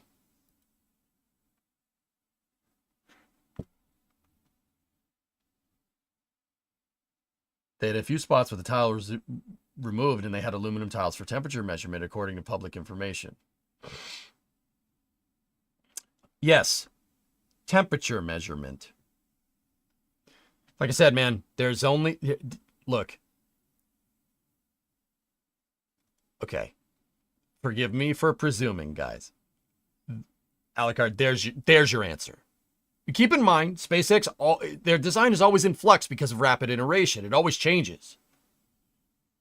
You know, if you told 2017 EJ that Starship would be made out of stainless, I'd be like, what? What are you talking about? Why make something out of stainless? That's stupid. No, SpaceX said they're going to make it out of carbon fiber. Like, you never know. SpaceX could just be trying something. It's very much throw it at the wall and see what sticks. Now, I still can't believe that they just took tiles off of it and they're like, yeah, we're just testing. It's fine. We're just testing. No tile there. Let's see what happens. Like, that's... Starship's ability to be able to tank heat is impressive. It's impressive, dude. It's pretty cool. Right? SpaceX said the reason is if the aluminum doesn't melt, then the steel doesn't lose strength, and then you can remove those tiles. That's what I mean. Yeah, see? Look, best part is no part. Yeah, because the aluminum will ablate. It will absolutely burn off. But if it doesn't, then you're good. Aluminum is like the butter of metals. It'll melt real fast. with a lot of heat. Now I'm butter. Yeah. Whatever. I mean, Pie Guy, look, man, I don't mean to wax poetic here, but look, Flight 4 and Flight 5 are turning points, dude. Starship had plasma burn through, and it made it. There's some type of, if that's not the universe telling you something, I don't know what is. Plasma burn through destroys spacecraft. That's how we lost Columbia. I think, like I said, the universe is telling you something. You just gotta listen. Apple bottom jeans, boots with the fur. No, dude, it burned through the wing. It didn't care. It did not care.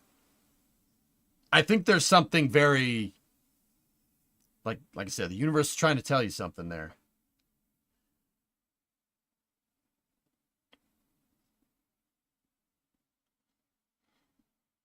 So basically, SpaceX is seeing where they can eliminate tiles. If I had to guess, guys, the reason why they're so incessant on eliminating tiles is for that exact reason. For the reason you're describing, Alucard. That's my guess. Also, boots with the fur.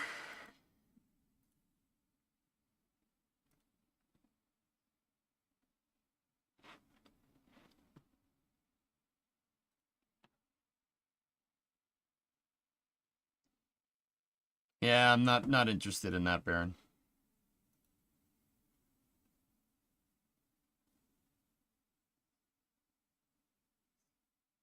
Good God, please sleep. I'm working on it, man. We still got a little bit more to go. So this is coming from Zach, who's recapturing some Lab Padre stuff. This is more Starship stuff. Assembly of the mechanical level for OLM-2 has begun. The first corner section has been lifted onto the completed base structure, looking at humans for scale.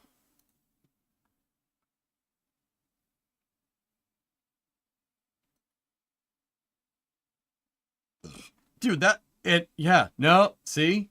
Yeah, they did install it. It is quote unquote upside down, but it's not. Man, this OLM is going to be huge, dude. It's going to be this, dude.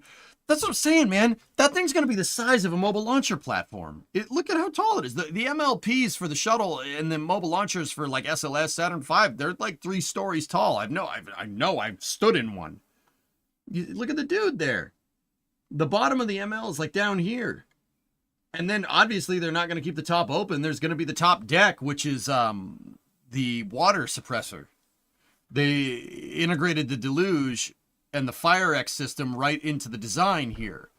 Like I said, man, that's a mobile launcher. That's a mobile launcher platform.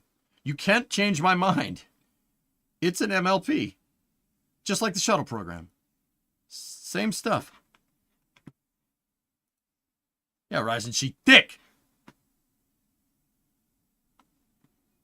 Probably have to contend with extra boil off if they're not careful. That being said, stainless tiles, maybe, I don't know. I think Aqualex, knowing SpaceX, they're going to figure out that they don't need tiles where the pins are and then just make a deployable pin. Honestly, the pin's like super heavy. Dude, like, okay, so think about it like this. If you don't need tiles there, you could just put the pin there. Same pins that you have on super heavy. Why not? If you don't need tiles there, it's out of the plasma flow. Your bow shock is far enough away from that point of Starship where you don't need it, especially with Starship's design here. Here, hold up. Look, this is NACA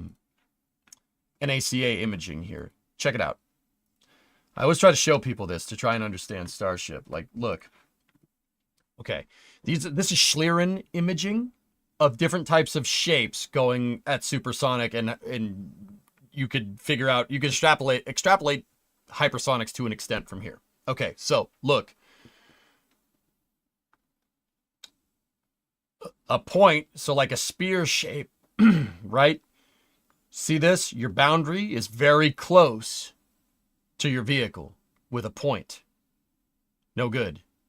The plasma is closer to your vehicle like this. If you go with the nose cone concept like this, the flat bottom with a conic top, kind of capsule shaped almost, right? Check it out. Your shock is a little bit thicker, but see, there's a gap. So that gives you the room for an ablator heat shield, right? You put an ablator right here to fight off the shock, the heat that's generated from the shock, then you're good to go, right? That doesn't mean that you're not going to get small shocks off the very edge right here. That's going to happen. But your big shock is like, look, see with the circular design, like a heat shield, see this? This is where the fire is. That's where the hot stuff is, where the dark line is, okay? That's no good. The further you can, if you develop a spacecraft, the further you can, if you ever develop a spacecraft, first of all, if you're developing a spacecraft, probably not learning anything here, but whatever. You know, the further you can keep this shock, because that's basically the plasma knife that Sir Peter Beck talks about, right? The further you can keep that away from your spacecraft, the better. Now, with that all being said, look at Starship, right? Starship's going to re-enter like this, right? Or is it? It's going to re-enter like this. That's how we've seen it re-enter. It re-enters basically perpendicular to your windward flow, right? So that means if you were looking at, if it was imaged from this profile, right, it would look like that. You'd see it coming at it this way. See? Or, well, it'd be that way, right? This is how Starship would re-enter. Now, with that being said, look at that shape. Blunt body concept from 1953. Look at that shape. Man, oh, that looks familiar. That looks real familiar.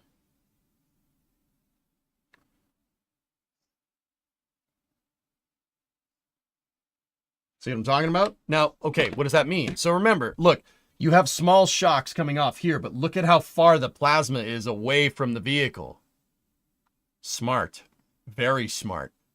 And look, you're not getting a lot. There is some heat, and there's the reason why SpaceX is moving the why Ship 33 has the fins kind of clocked up here instead of like directly perpendicular, like directly across from each other, 180 degrees clocked. The reason why they shifted the fins up is because, look, see these little things right here? See those little guys? Those little guys were burning through.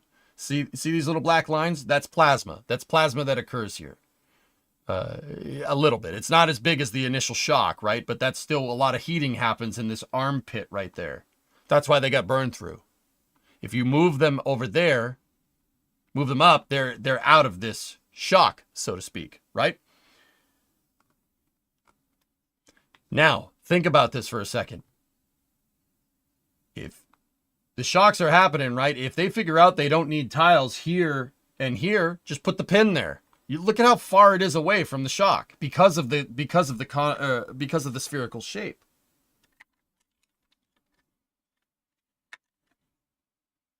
See what I'm talking about? Like I said, history doesn't repeat, but it rhymes. Why not just add multiple bevels? Because that's complicating your design, JN. You're complicating your design. Remember, SpaceX likes to take ideas. Okay, so here's the thing. When I theorize a lot, you've heard a lot of EJ's wild theories with SpaceX, this stream, right? You've heard a lot of weird stuff.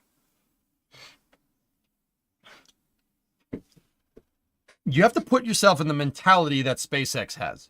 What is the simplest way of doing this? The simplest. It's not an easy thing to do. But I've had predictions in the past that have been right because I'm thinking like this. You got to think about what SpaceX trying to do. What are you trying to do? And this is stakeholder expectations for systems engineering 101. What are you trying to do? This is any type of engineering. Systems engineering for anything. Could be for software engineering, could be for aerospace, could be for mechanical, could be for civil. This is all thing. What are you trying to do? That's the fundamental question. See, this is where people get confused. They think there's some like there's some like end all be all rule set for engineering that you have to abide by this rule. Like, oh, if the shuttle used tiles and they didn't work, so Starship's tiles aren't going to work. No, absolutely not. completely different, engineered with completely different stakeholder expectations, right? In fact, I would say that the reason why Starship's tiles are working is because the shuttles didn't. But anyway, everything you say is weird. Need I remind you of ordering Windows today, right? So when you think about Starship and you think about how they're going to engineer stuff, you got to think, what are their expectations? What are they trying to do? Elon has always said it has to be lean. You have to take your idea and boil it down in a freaking crucible. Like, you know, oh, I think that SpaceX is going to use the VAB. All right. Let's think about all the reasons why they wouldn't do that, right? And then go from there. If you can't find good enough reasons, then maybe, like I said, critical thinking 101. With SpaceX, right? RE, the tiles and the pins, I think, you know, Buzz, you're not going to add shapes to the design. You're not going to do that. Adding shapes is making it more complicated. How do you make it simpler but do the same thing?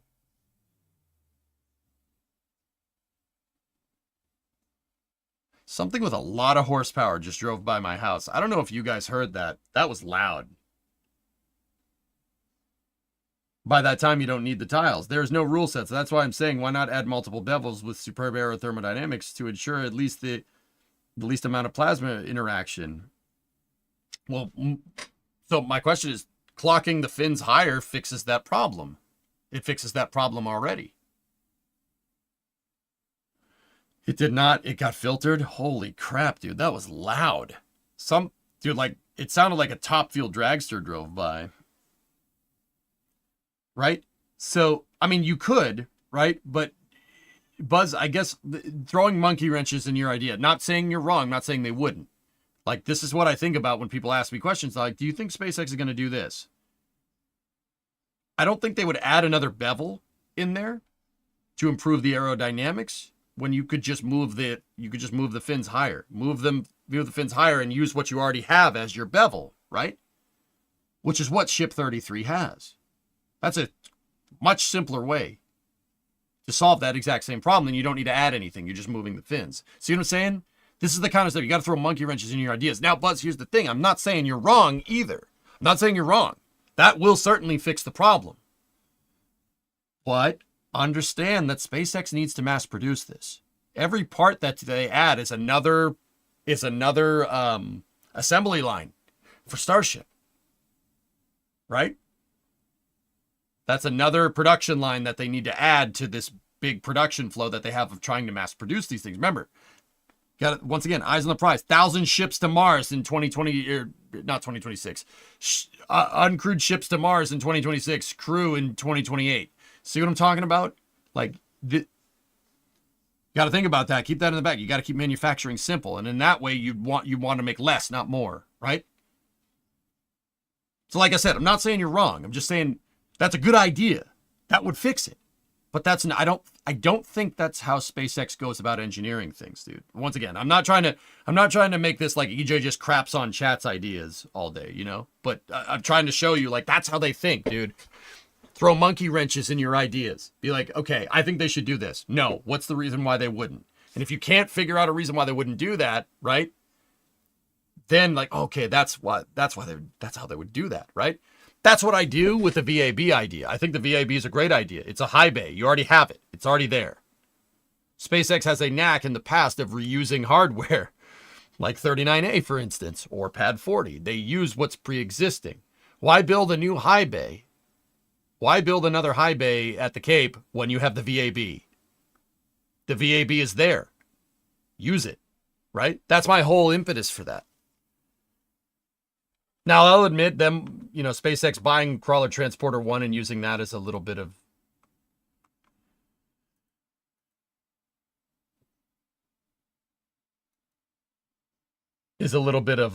copium. But anyway, Elon and his boys need to mine asteroids so they can actually build the rockets and robots without destroying Earth even further.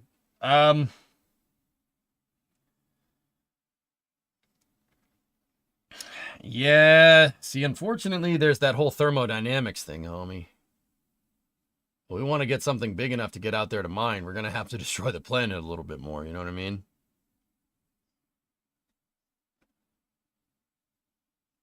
I mean, I don't know about you guys. I kind of agree with what Jeff says, making, preserving the ecosystems here by building the infrastructure that you need in space to live up there. I think that's a really, really astute and smart way of looking at this, especially if you want to preserve this planet, because this planet's pretty damn unique in our solar system. There's that whole plate tectonics thing. Yeah, no other planet has that around here.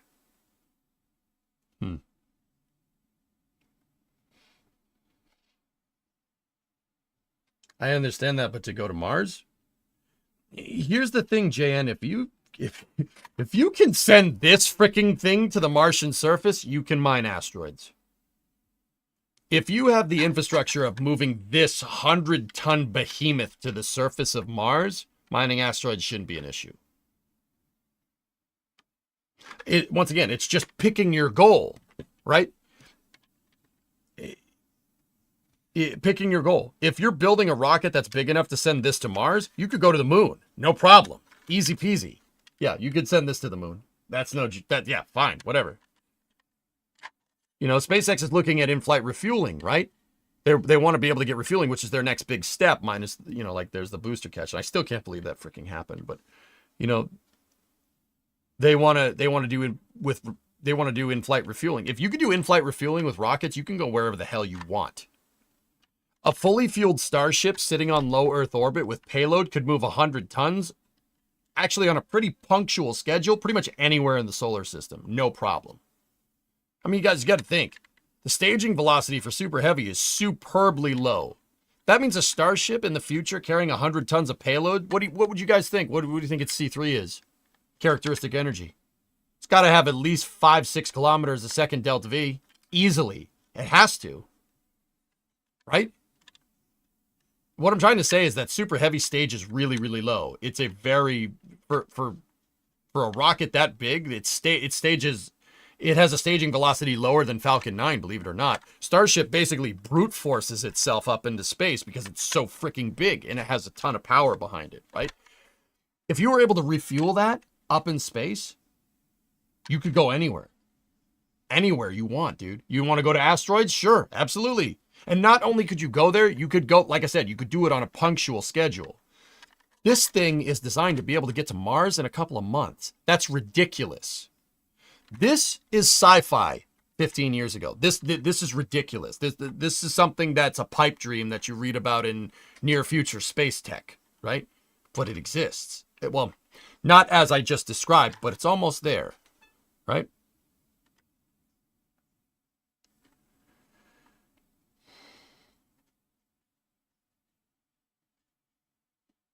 Mars is so damn far and grandiose that doesn't really benefit this generation at all.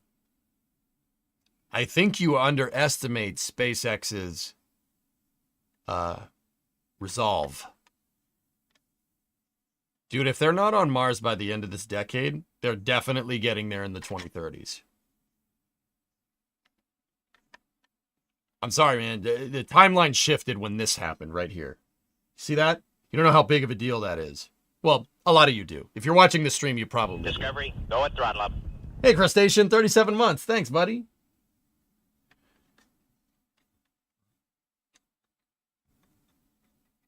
They need to figure out software issues with Raptor 3 pretty quick to keep moving forward. I think they will. I'd like to see NASA send a screw you big probe to Titan. Yeah, dude, the progress from here, Buzz, is going to come fast. It's going to come at you hot and heavy. I'm serious. Heavy, because this thing is frigging huge. You don't know how big of a deal that is. That, dude, turning point. This is like Wright Brothers level of breakthrough. I know it doesn't seem like it, right? Because, we always think of these big grandiose things from history, right? Dude, SpaceX is like single-handedly making Mars viable this generation. And once again, if this thing can get to Mars, you can go anywhere in the solar system with people. Anywhere. You have this thing fully fueled in low Earth orbit can get you to Pluto if you really wanted it to. You could go to the belts. You could go to the moons of Jupiter. You go to the Jovian moons. You go to the Saturn moons. Whatever. You go wherever. With people.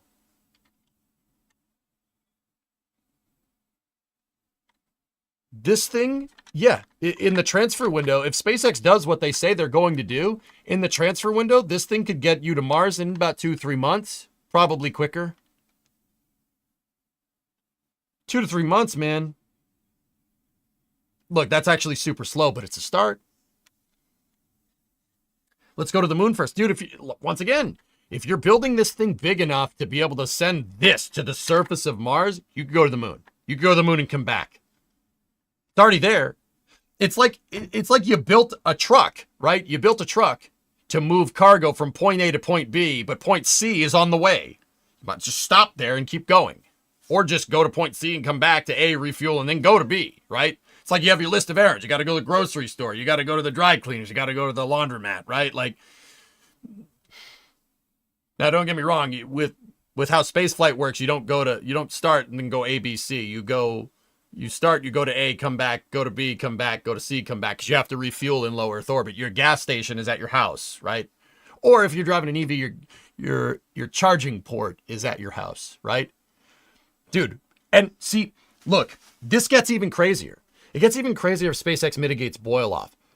If you mitigate boil off, send tankers to Mars. Refuel at Mars. And then jump from Mars to Ceres or the belt. Just saying. Maybe mine Mars. Set up, make Mars a big gas station so you could go further into the belt.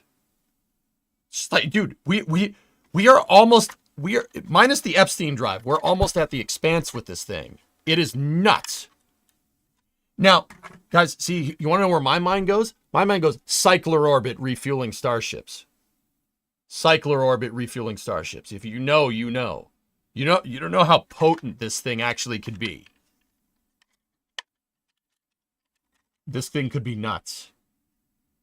We're going to turn Mars into a big Wawa. I prefer Buc-ee's, actually, but Wawa is good too. They got good pizza.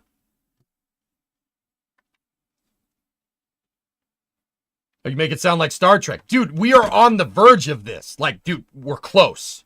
Within a generation. That's not a long period of time for spaceflight, dude. We're close. That's what I'm trying to tell you, man. Wake up and smell the ozone, man. We're almost there.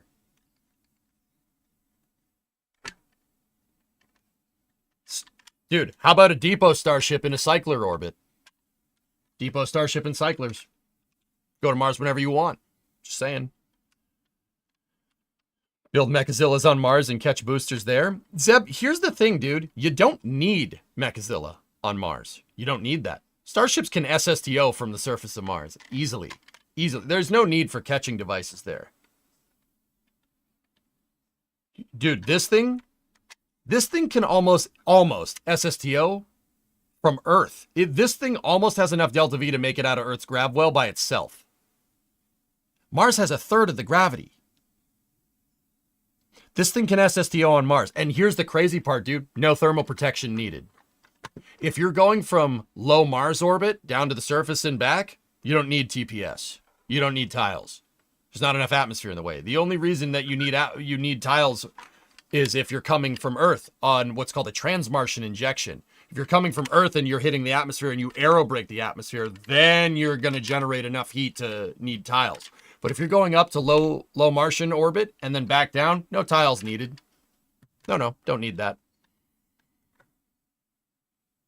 Please don't smell the ozone. That's bad for you. What would a hydrolox ship look like? I don't know. Will the time of relativity be longer? There's time dilation. Of course. If you're looking for the astronauts traveling to Mars, is it that not far enough? It depends on how close you are to gravity, believe it or not, because gravity bends space and time. Believe it or not, astronauts up at the ISS age less. Not by much. Just a little bit less. Teeny bit. Belter? No, Belter's gross. Like, dude, once again, my mind's going in overdrive with this thing. And then can you imagine starships in the future with a payload bay right here and a robotic arm? Debris, dude, you could build space stations. You could build space stations. Just send in like construction vehicles. You could build space stations. Debris mitigation. You could go, dude, have the Starship just a Starship garbage truck. And then here's what you do. You don't bring the satellites back down. You make you basically make a recycling depot, a recycling station on orbit. Or bring them back down, whatever, doesn't matter. Make a recycling depot on orbit. Smelt the stuff down. Build up raw materials in low Earth orbit. And then use that to make things, like bigger ships. Can starships just be the space station? Sure. How are the Chinese making it to their space station in 6 hours? Their spacecraft is a ripoff of Soyuz, which is very well understood. Basically, the Russians flew it a lot. There's a lot of flight data behind it. And Shenzhou is basically a Chinese-made Soyuz with some modifications here and there. But flight data is king, Zeb. Flight data is king. That's why SpaceX did stuff like this. You know, if a vehicle is matured and understood, and you know what it's going to do, you can afford a shorter transit time. Guys, it's there. We're on the precipice of it.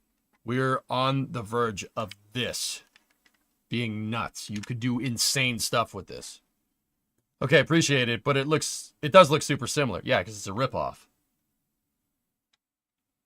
In 1993, some Soviet space program aerospace engineers somehow got the production rights to Soviet government technology. It was somehow privatized. I'm sure nothing sketchy happened there, and sold the designs to the Chinese for their space station modules and spacecraft. It's the DOS modules, the functional cargo blocks, and Soyuz. Yeah, somebody just got a hold of the patents for Soyuz, in 93, and then sold the patents to the Chinese.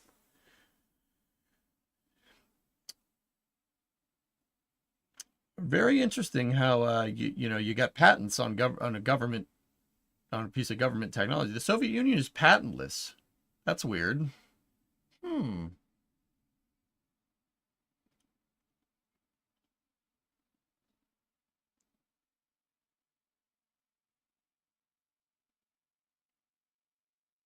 Not that they care about that. Yeah. Weird, right? Anyway.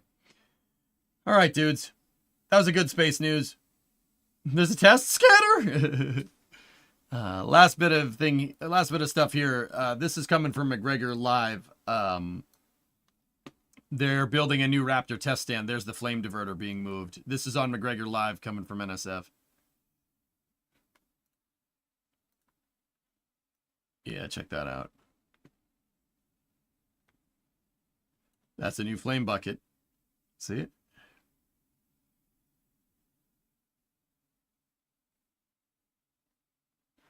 There's a Cape flyover. We could end with that if you want.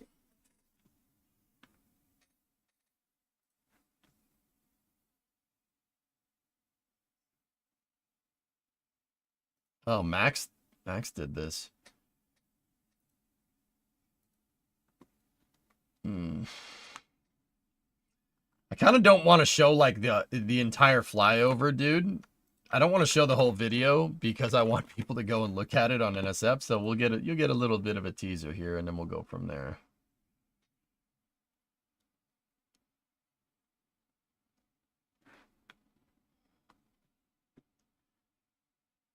Hang on, it's playing an ad that I was supposed to not get. Unless you guys want to learn about QuickBooks.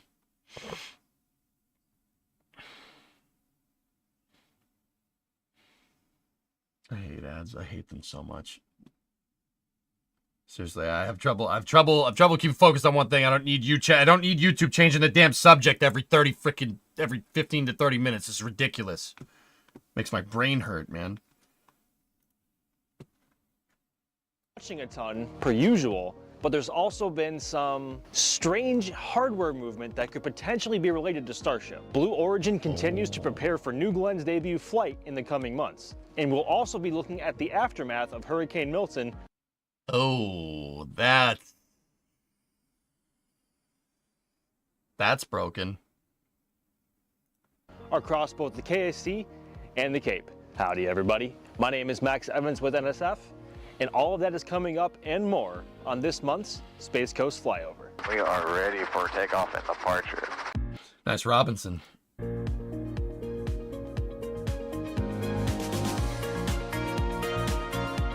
right, let's get through things.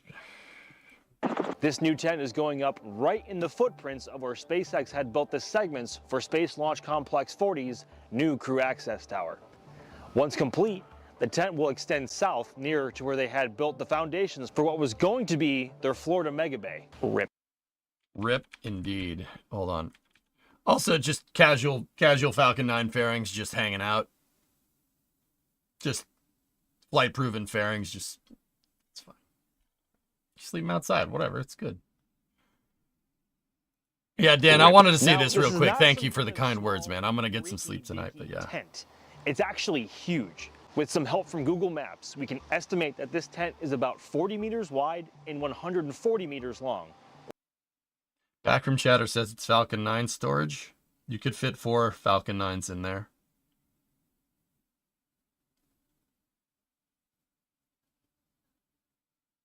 Falcon 9 is about 50 meters, give or take. The first stage. Yeah, you could fit a couple of first stages in there. Actually, yeah, dude, Max ain't kidding. Look at the telehandlers, man. That thing is huge. It's a big tent.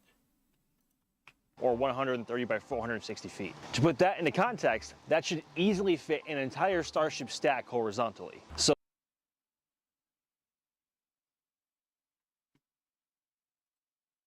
didn't we hear somewhere about a Starship breakover device? So that then poses the question, why? What would SpaceX need such a huge tent for here in Florida? I mean, after all, they already have Hangar X for refurbishment and processing of Falcon boosters and fairings, on top of Hangar X2, which is used for Starlink integration on Falcon fairings, Dragon processing, and Starship heat shield manufacturing. Usually when it comes to SpaceX and knocking up a building, they're up to something big. Like Starship. We can all look back on the famous production tents at Starbase. To put this new tent in perspective, it would be about the same width as those old tents, but 30 to 40% longer. It is also about the same width, but 20 meters longer than the big receiving and processing tent that SpaceX has at Sanchez. TLDR, they mean business. Will it be for Starship? Who knows? Your guess is as good as mine. But what we do know, however, is that Elon wants Starship to start flying from Florida next year. And if that's the case, there's a lot to catch up on in terms of launch and support infrastructure. 2025 is coming up real fast, y'all. A tent like this could be used for a variety of purposes, from building and storing Starship and booster barrel sections, new orbital launch mount components for construction. The list goes on and on. But on the you might, yeah, the orbital launch mount, about that. other hand, a bit of progress that we would need to see soon is the expansion of Roberts Road to the north. SpaceX already started paperwork for this expansion back in 2022, and over the last year and a half or so, it's received a number of approvals. Some paperwork that was recently released outlined how the first phase of this expansion should look. This map shows how this area will be paved, graded, and drained. I mean, it's literally called paving, grading, and drainage. As you can see, SpaceX plans for this first phase of the North expansion to feature a paved area of 42.77 acres of land. That's a lot of land for just the first phase of expansion. To put it in perspective, SpaceX's Starfactory at Starbase has an area of about 23 acres. See what I mean? Buzz, you seeing this? You seeing this, dude? Guys, the next couple of years are going to get rowdy. The next couple of years are going to get rowdy. It's going to get crazy. It's going to get crazy. The last time I said the next couple of years are going to get rowdy, Falcon 9 started launching every 2 days. Okay? It's going to get rowdy again. Which means Here, let's skip around. I want you guys to go see NSF.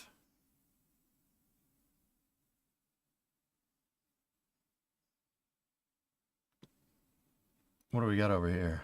stage test stand is next to and outside the hangar. First stage test It is no stand. longer being worked with in the hangar, which could indicate that second stage testing is done for now, and its focus on the booster going forward. Okay, let's move to Exploration Park.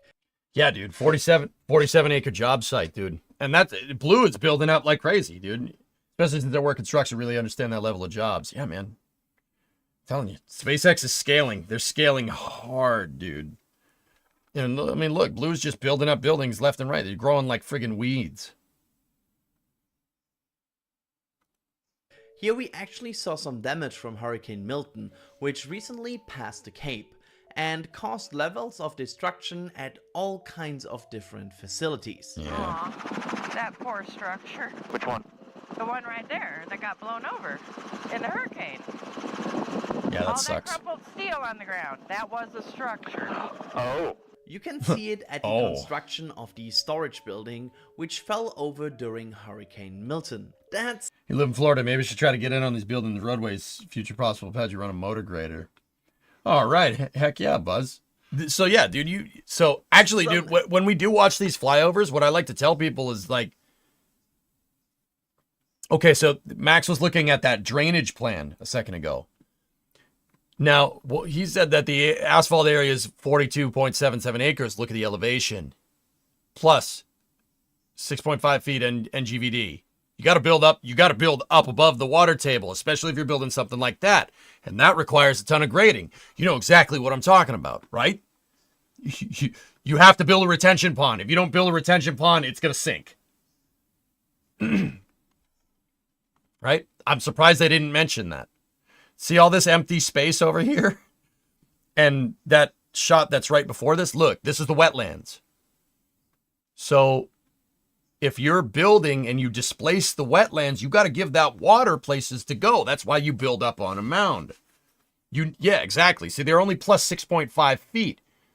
If you're 6.5 feet above the water, above the wetlands, above your water table, I don't think a big building is going to go there. Or at least a building that's not going to be super freaking heavy, right? The first Right?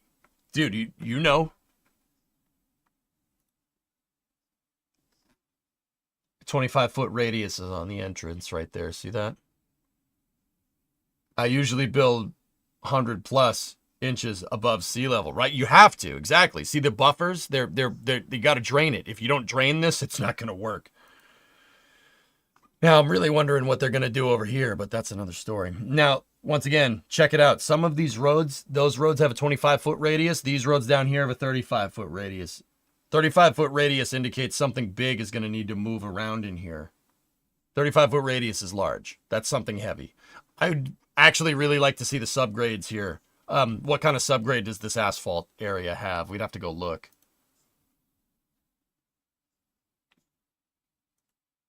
Does it show? Does it show? Nope.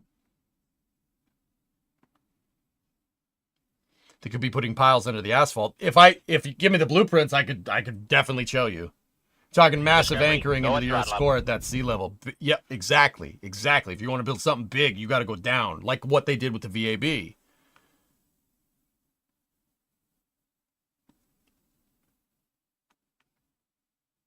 Tile cap's 80 feet plus.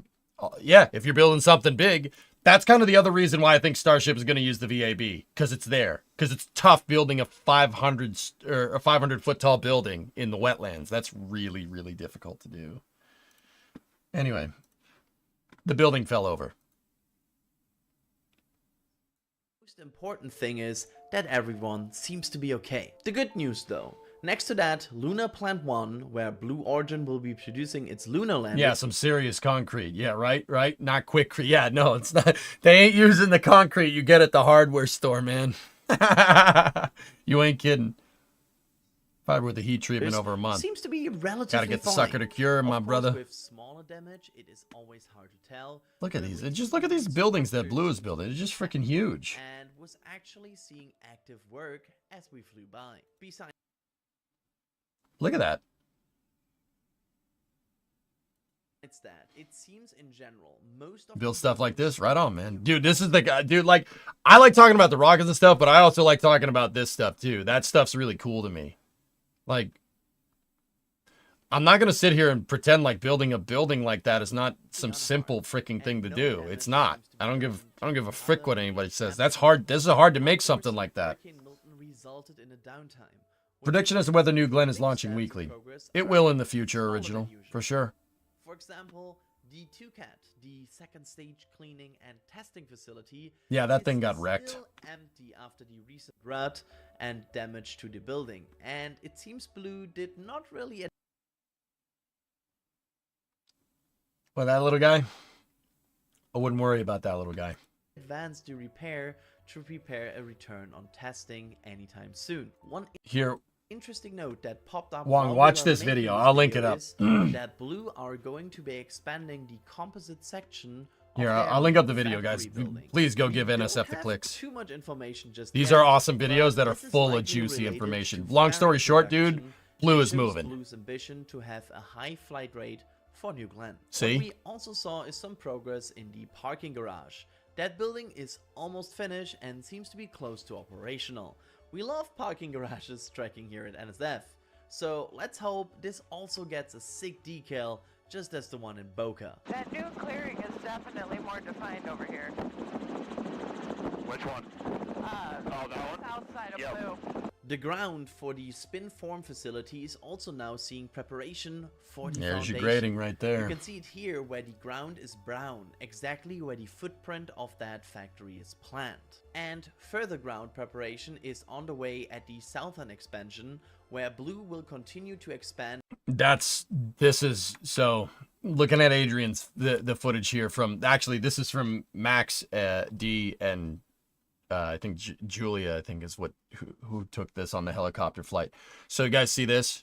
Check this out. You want to learn a little bit about grading. And once again, I said it was difficult to make something like this. See all this white stuff? No good. Can't build on that.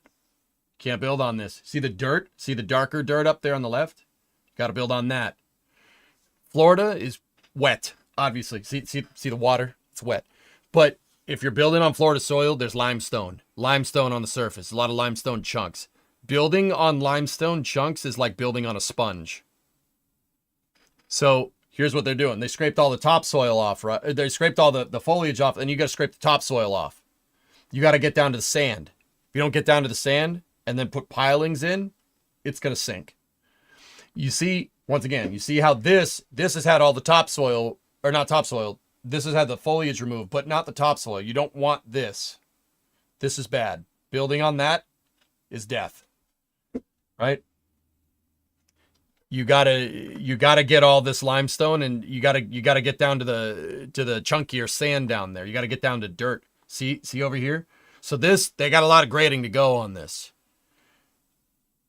Yeah, limestone's no good. You can't build on that. Limestone is like it absorbs water really, really well.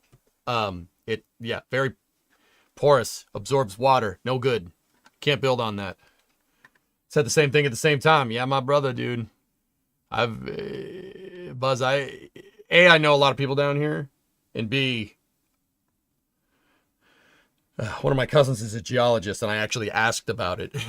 I showed the blueprints. I definitely showed my cousin the blueprints to this stuff, and had her look at the soil, and yeah, that's how I learned about all this. Use limestone for the base of the road, depending on the depth of the traffic. Yep. You'd use it for a subgrade, right? Where Blue will continue to expand its already sprawling facilities. It's crazy, dude.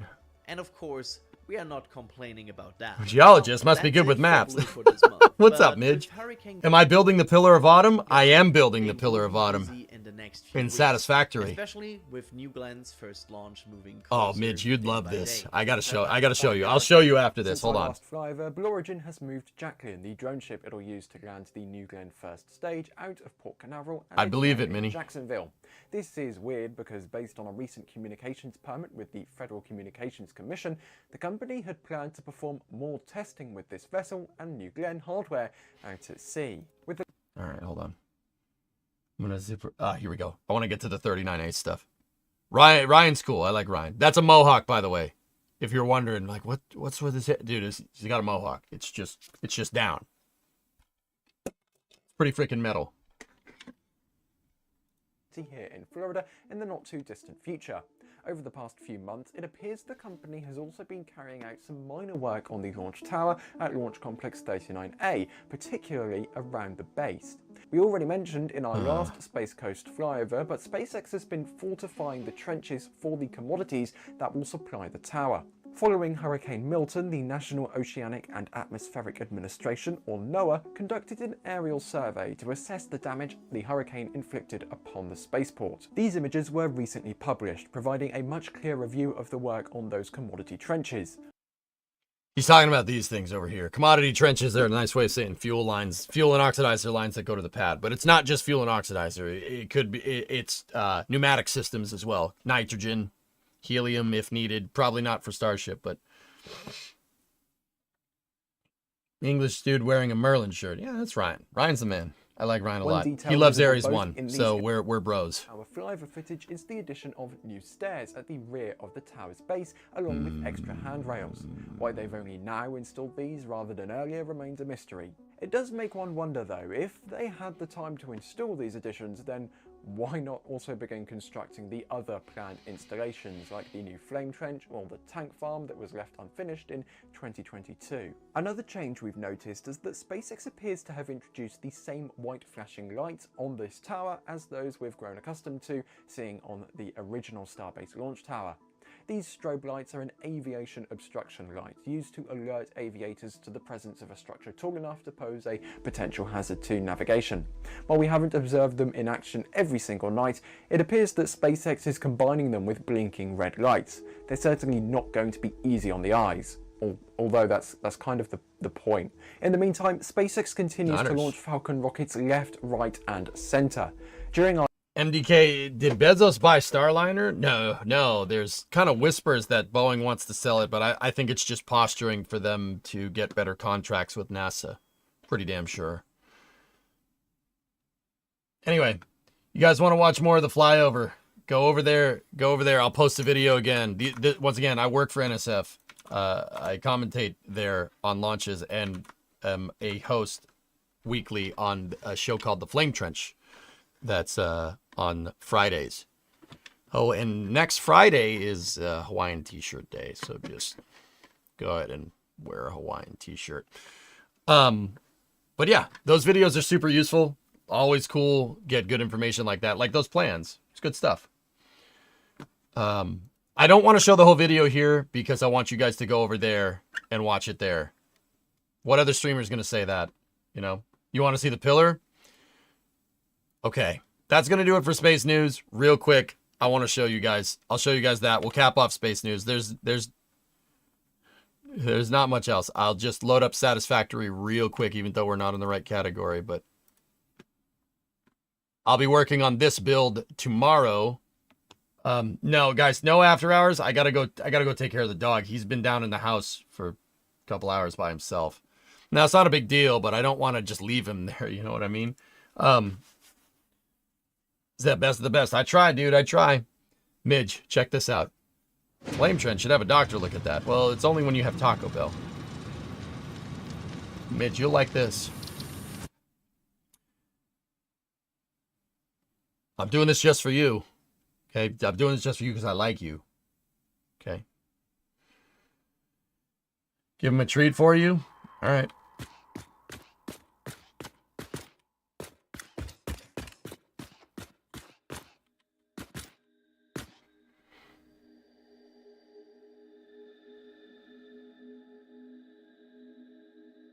Midge, you know what that is?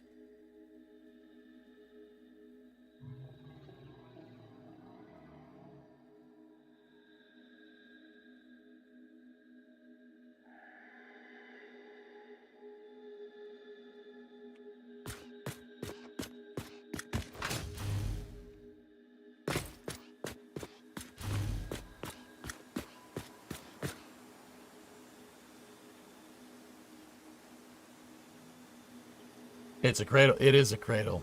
Yeah, I knew you'd know what that is.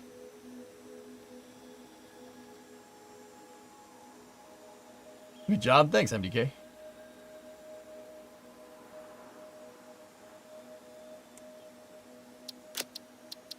You get more of that tomorrow.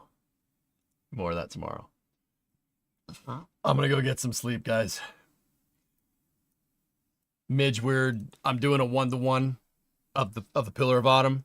1-to-1 using the octagonal grid, the octagonal spars that are in the game and in the lore to engineer out the whole thing. I got the decks, I got all the deck spacing figured out. Deck and level spacing is figured out. Main deck level figured out. This thing's gonna have Midge. It's even gonna have bullseyes. We'll put bullseyes in it. Yeah. So you could figure out where you are, or else it'd be really difficult to maneuver this whole thing. I'm filling the whole thing up. There is 24 levels and 20 decks. Yeah, it's big. 1.17 kilometers long. It's 1-to-1, Buzz. So it means it's this 1-to-1 means it's this. So that's a ship from sci-fi. Obviously, that thing doesn't exist in real life. If it did, it'd be like 3 Nimitz class carriers long. It's freaking huge. It's 1-to-1 scale from the game, from the Halo games. Yeah. No Warthog run because it's impossible. Oh, I have some tricks up my sleeve, Midge. Don't you worry. I got some tricks up my sleeve.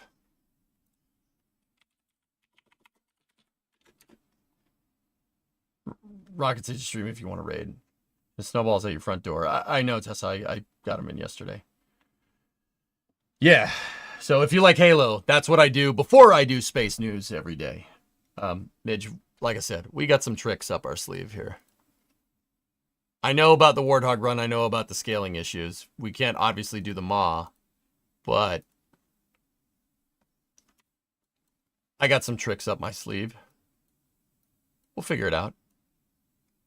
It's not gonna be as long, but we'll figure it out. Oh, I got some tricks up my sleeve, dog. Don't you worry. And then build high charity? No, probably can't. Bam, you're out on sea deployment. Right on. Yeah, we got I got some tricks up my sleeve. You're so production oriented. Much respect. Thanks, Buzz. That's how I roll, dude. I'm a STEM streamer, dude. I teach people about everything, like space flight, grading roads. When I play city building games, I grade all my roads. All my roads are graded correctly with profile curves in any city game that I play. Could be City Skylines, could be City Skylines 2, could be Workers and Resources. I don't care. I don't give a frick. I grade my roads. You know why? Trucks go faster if you grade the roads because it's flatter, depending on where you're grading. Yeah, I do all kinds of stuff. Teach people all kinds of things. I'm a STEM streamer, dude. You want to know how a train works? Teach you how a train works. Want to know how a plane works? Gotcha. Trucks, whatever. City Skylines has that level of depth. Cities doesn't, but another city building game that I play called Workers and Resources has a profile curve tool built, there's a profile tool built into it so you can get the terrain profile. I graded all of my railroads with no more than a 2% grade in that game, and I graded all of my highways in that game with no more than a 5% grade. Yep, everything is graded correctly. I love grading roads. That's my favorite thing to do in city builders. To the point where chat's like, oh my God, you're still grading the road. I'm like, you're damn right I am.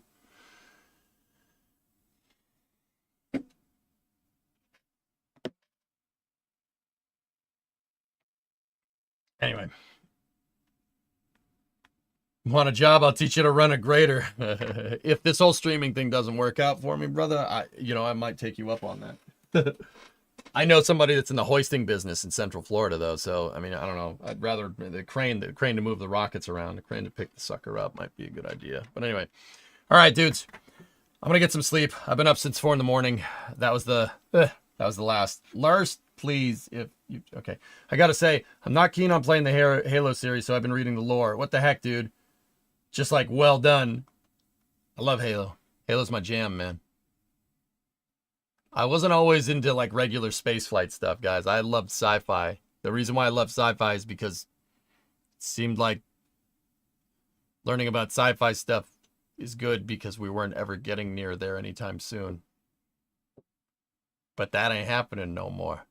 That ain't happening no more. That ain't happening no more. We're almost there, man.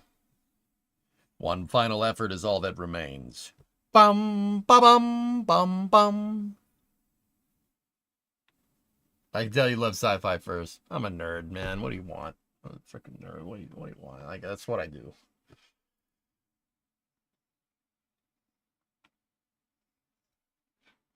All right, guys, I'll see you tomorrow. I hate to cut and run early, but this week is going to be kind of condensed streams. I'm only doing 8-hour streams because I'm looking after my dog because my wife's out on business. So I'll see you guys tomorrow at noontime. Same time, same place. Once again, we're only at 7-hour 34, which is gross. But anyway, I'll see you guys tomorrow. Thank you very much for watching. This concludes our broadcast. This concludes our broadcast day. Give me 1 second.